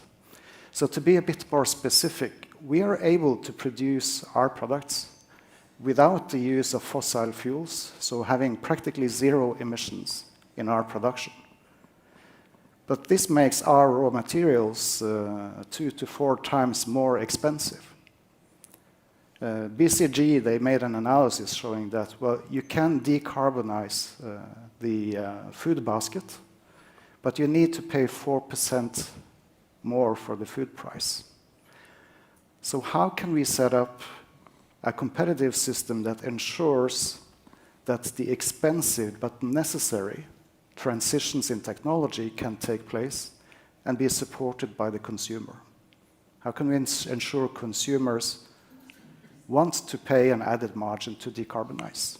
So that is the second challenge. What about you, Axel? We are going to look into sustainable consumption and consumer behavior. Just as a background, I saw a study yesterday done by McKinsey saying that 1 out of 4 consumers are planning to focus more on environmental issues and will pay more attention to social aspects in their shopping behaviors going forward. And also, Gunhild Stordalen, that was here earlier today, they presented an interesting study yesterday saying that 53%, I think it's difficult to consume in a healthy and sustainable way. And there's many reasons to that. And they also say that the one player that they think have the responsibility to fix this is the food suppliers, so us, food producers. So that's the background. And we will focus on 2 things. We are a big player within plant-based food in Nestlé in Norway through our brand Helsans Kjøk. This is a category that it's growing a lot, but we see that the typical consumer of these products is a female living in urban areas. So the question is really, how can we communicate these products in a way that we increase also the penetration among men, for example, maybe living outside Oslo or Bergen or Trondheim, so to get them on board too. So that's number 1. And number 2 is about labeling. We know that consumers want to make sustainable choices. How can we communicate to consumers about the sustainability profile of the product? So you have various options, and I'm going to drop them here now because I think it's good to start with an open sheet. But those are the 2 questions that we are bringing today. So thank you very much. So we are actually now closing the digital version of this. We are going to our workshops, but only in person for a change. So for those that are in the room, we will now meet here and organize the people into groups. And Thomas, that is over there, he will also help. Thomas is one of my colleagues in UN Global Compact, Norway. So I think with those words, we're saying goodbye to all of you out there, and and saying hello to all of you in here, and thank you for being with us, and looking forward to having you in the workshop. Thank you so much.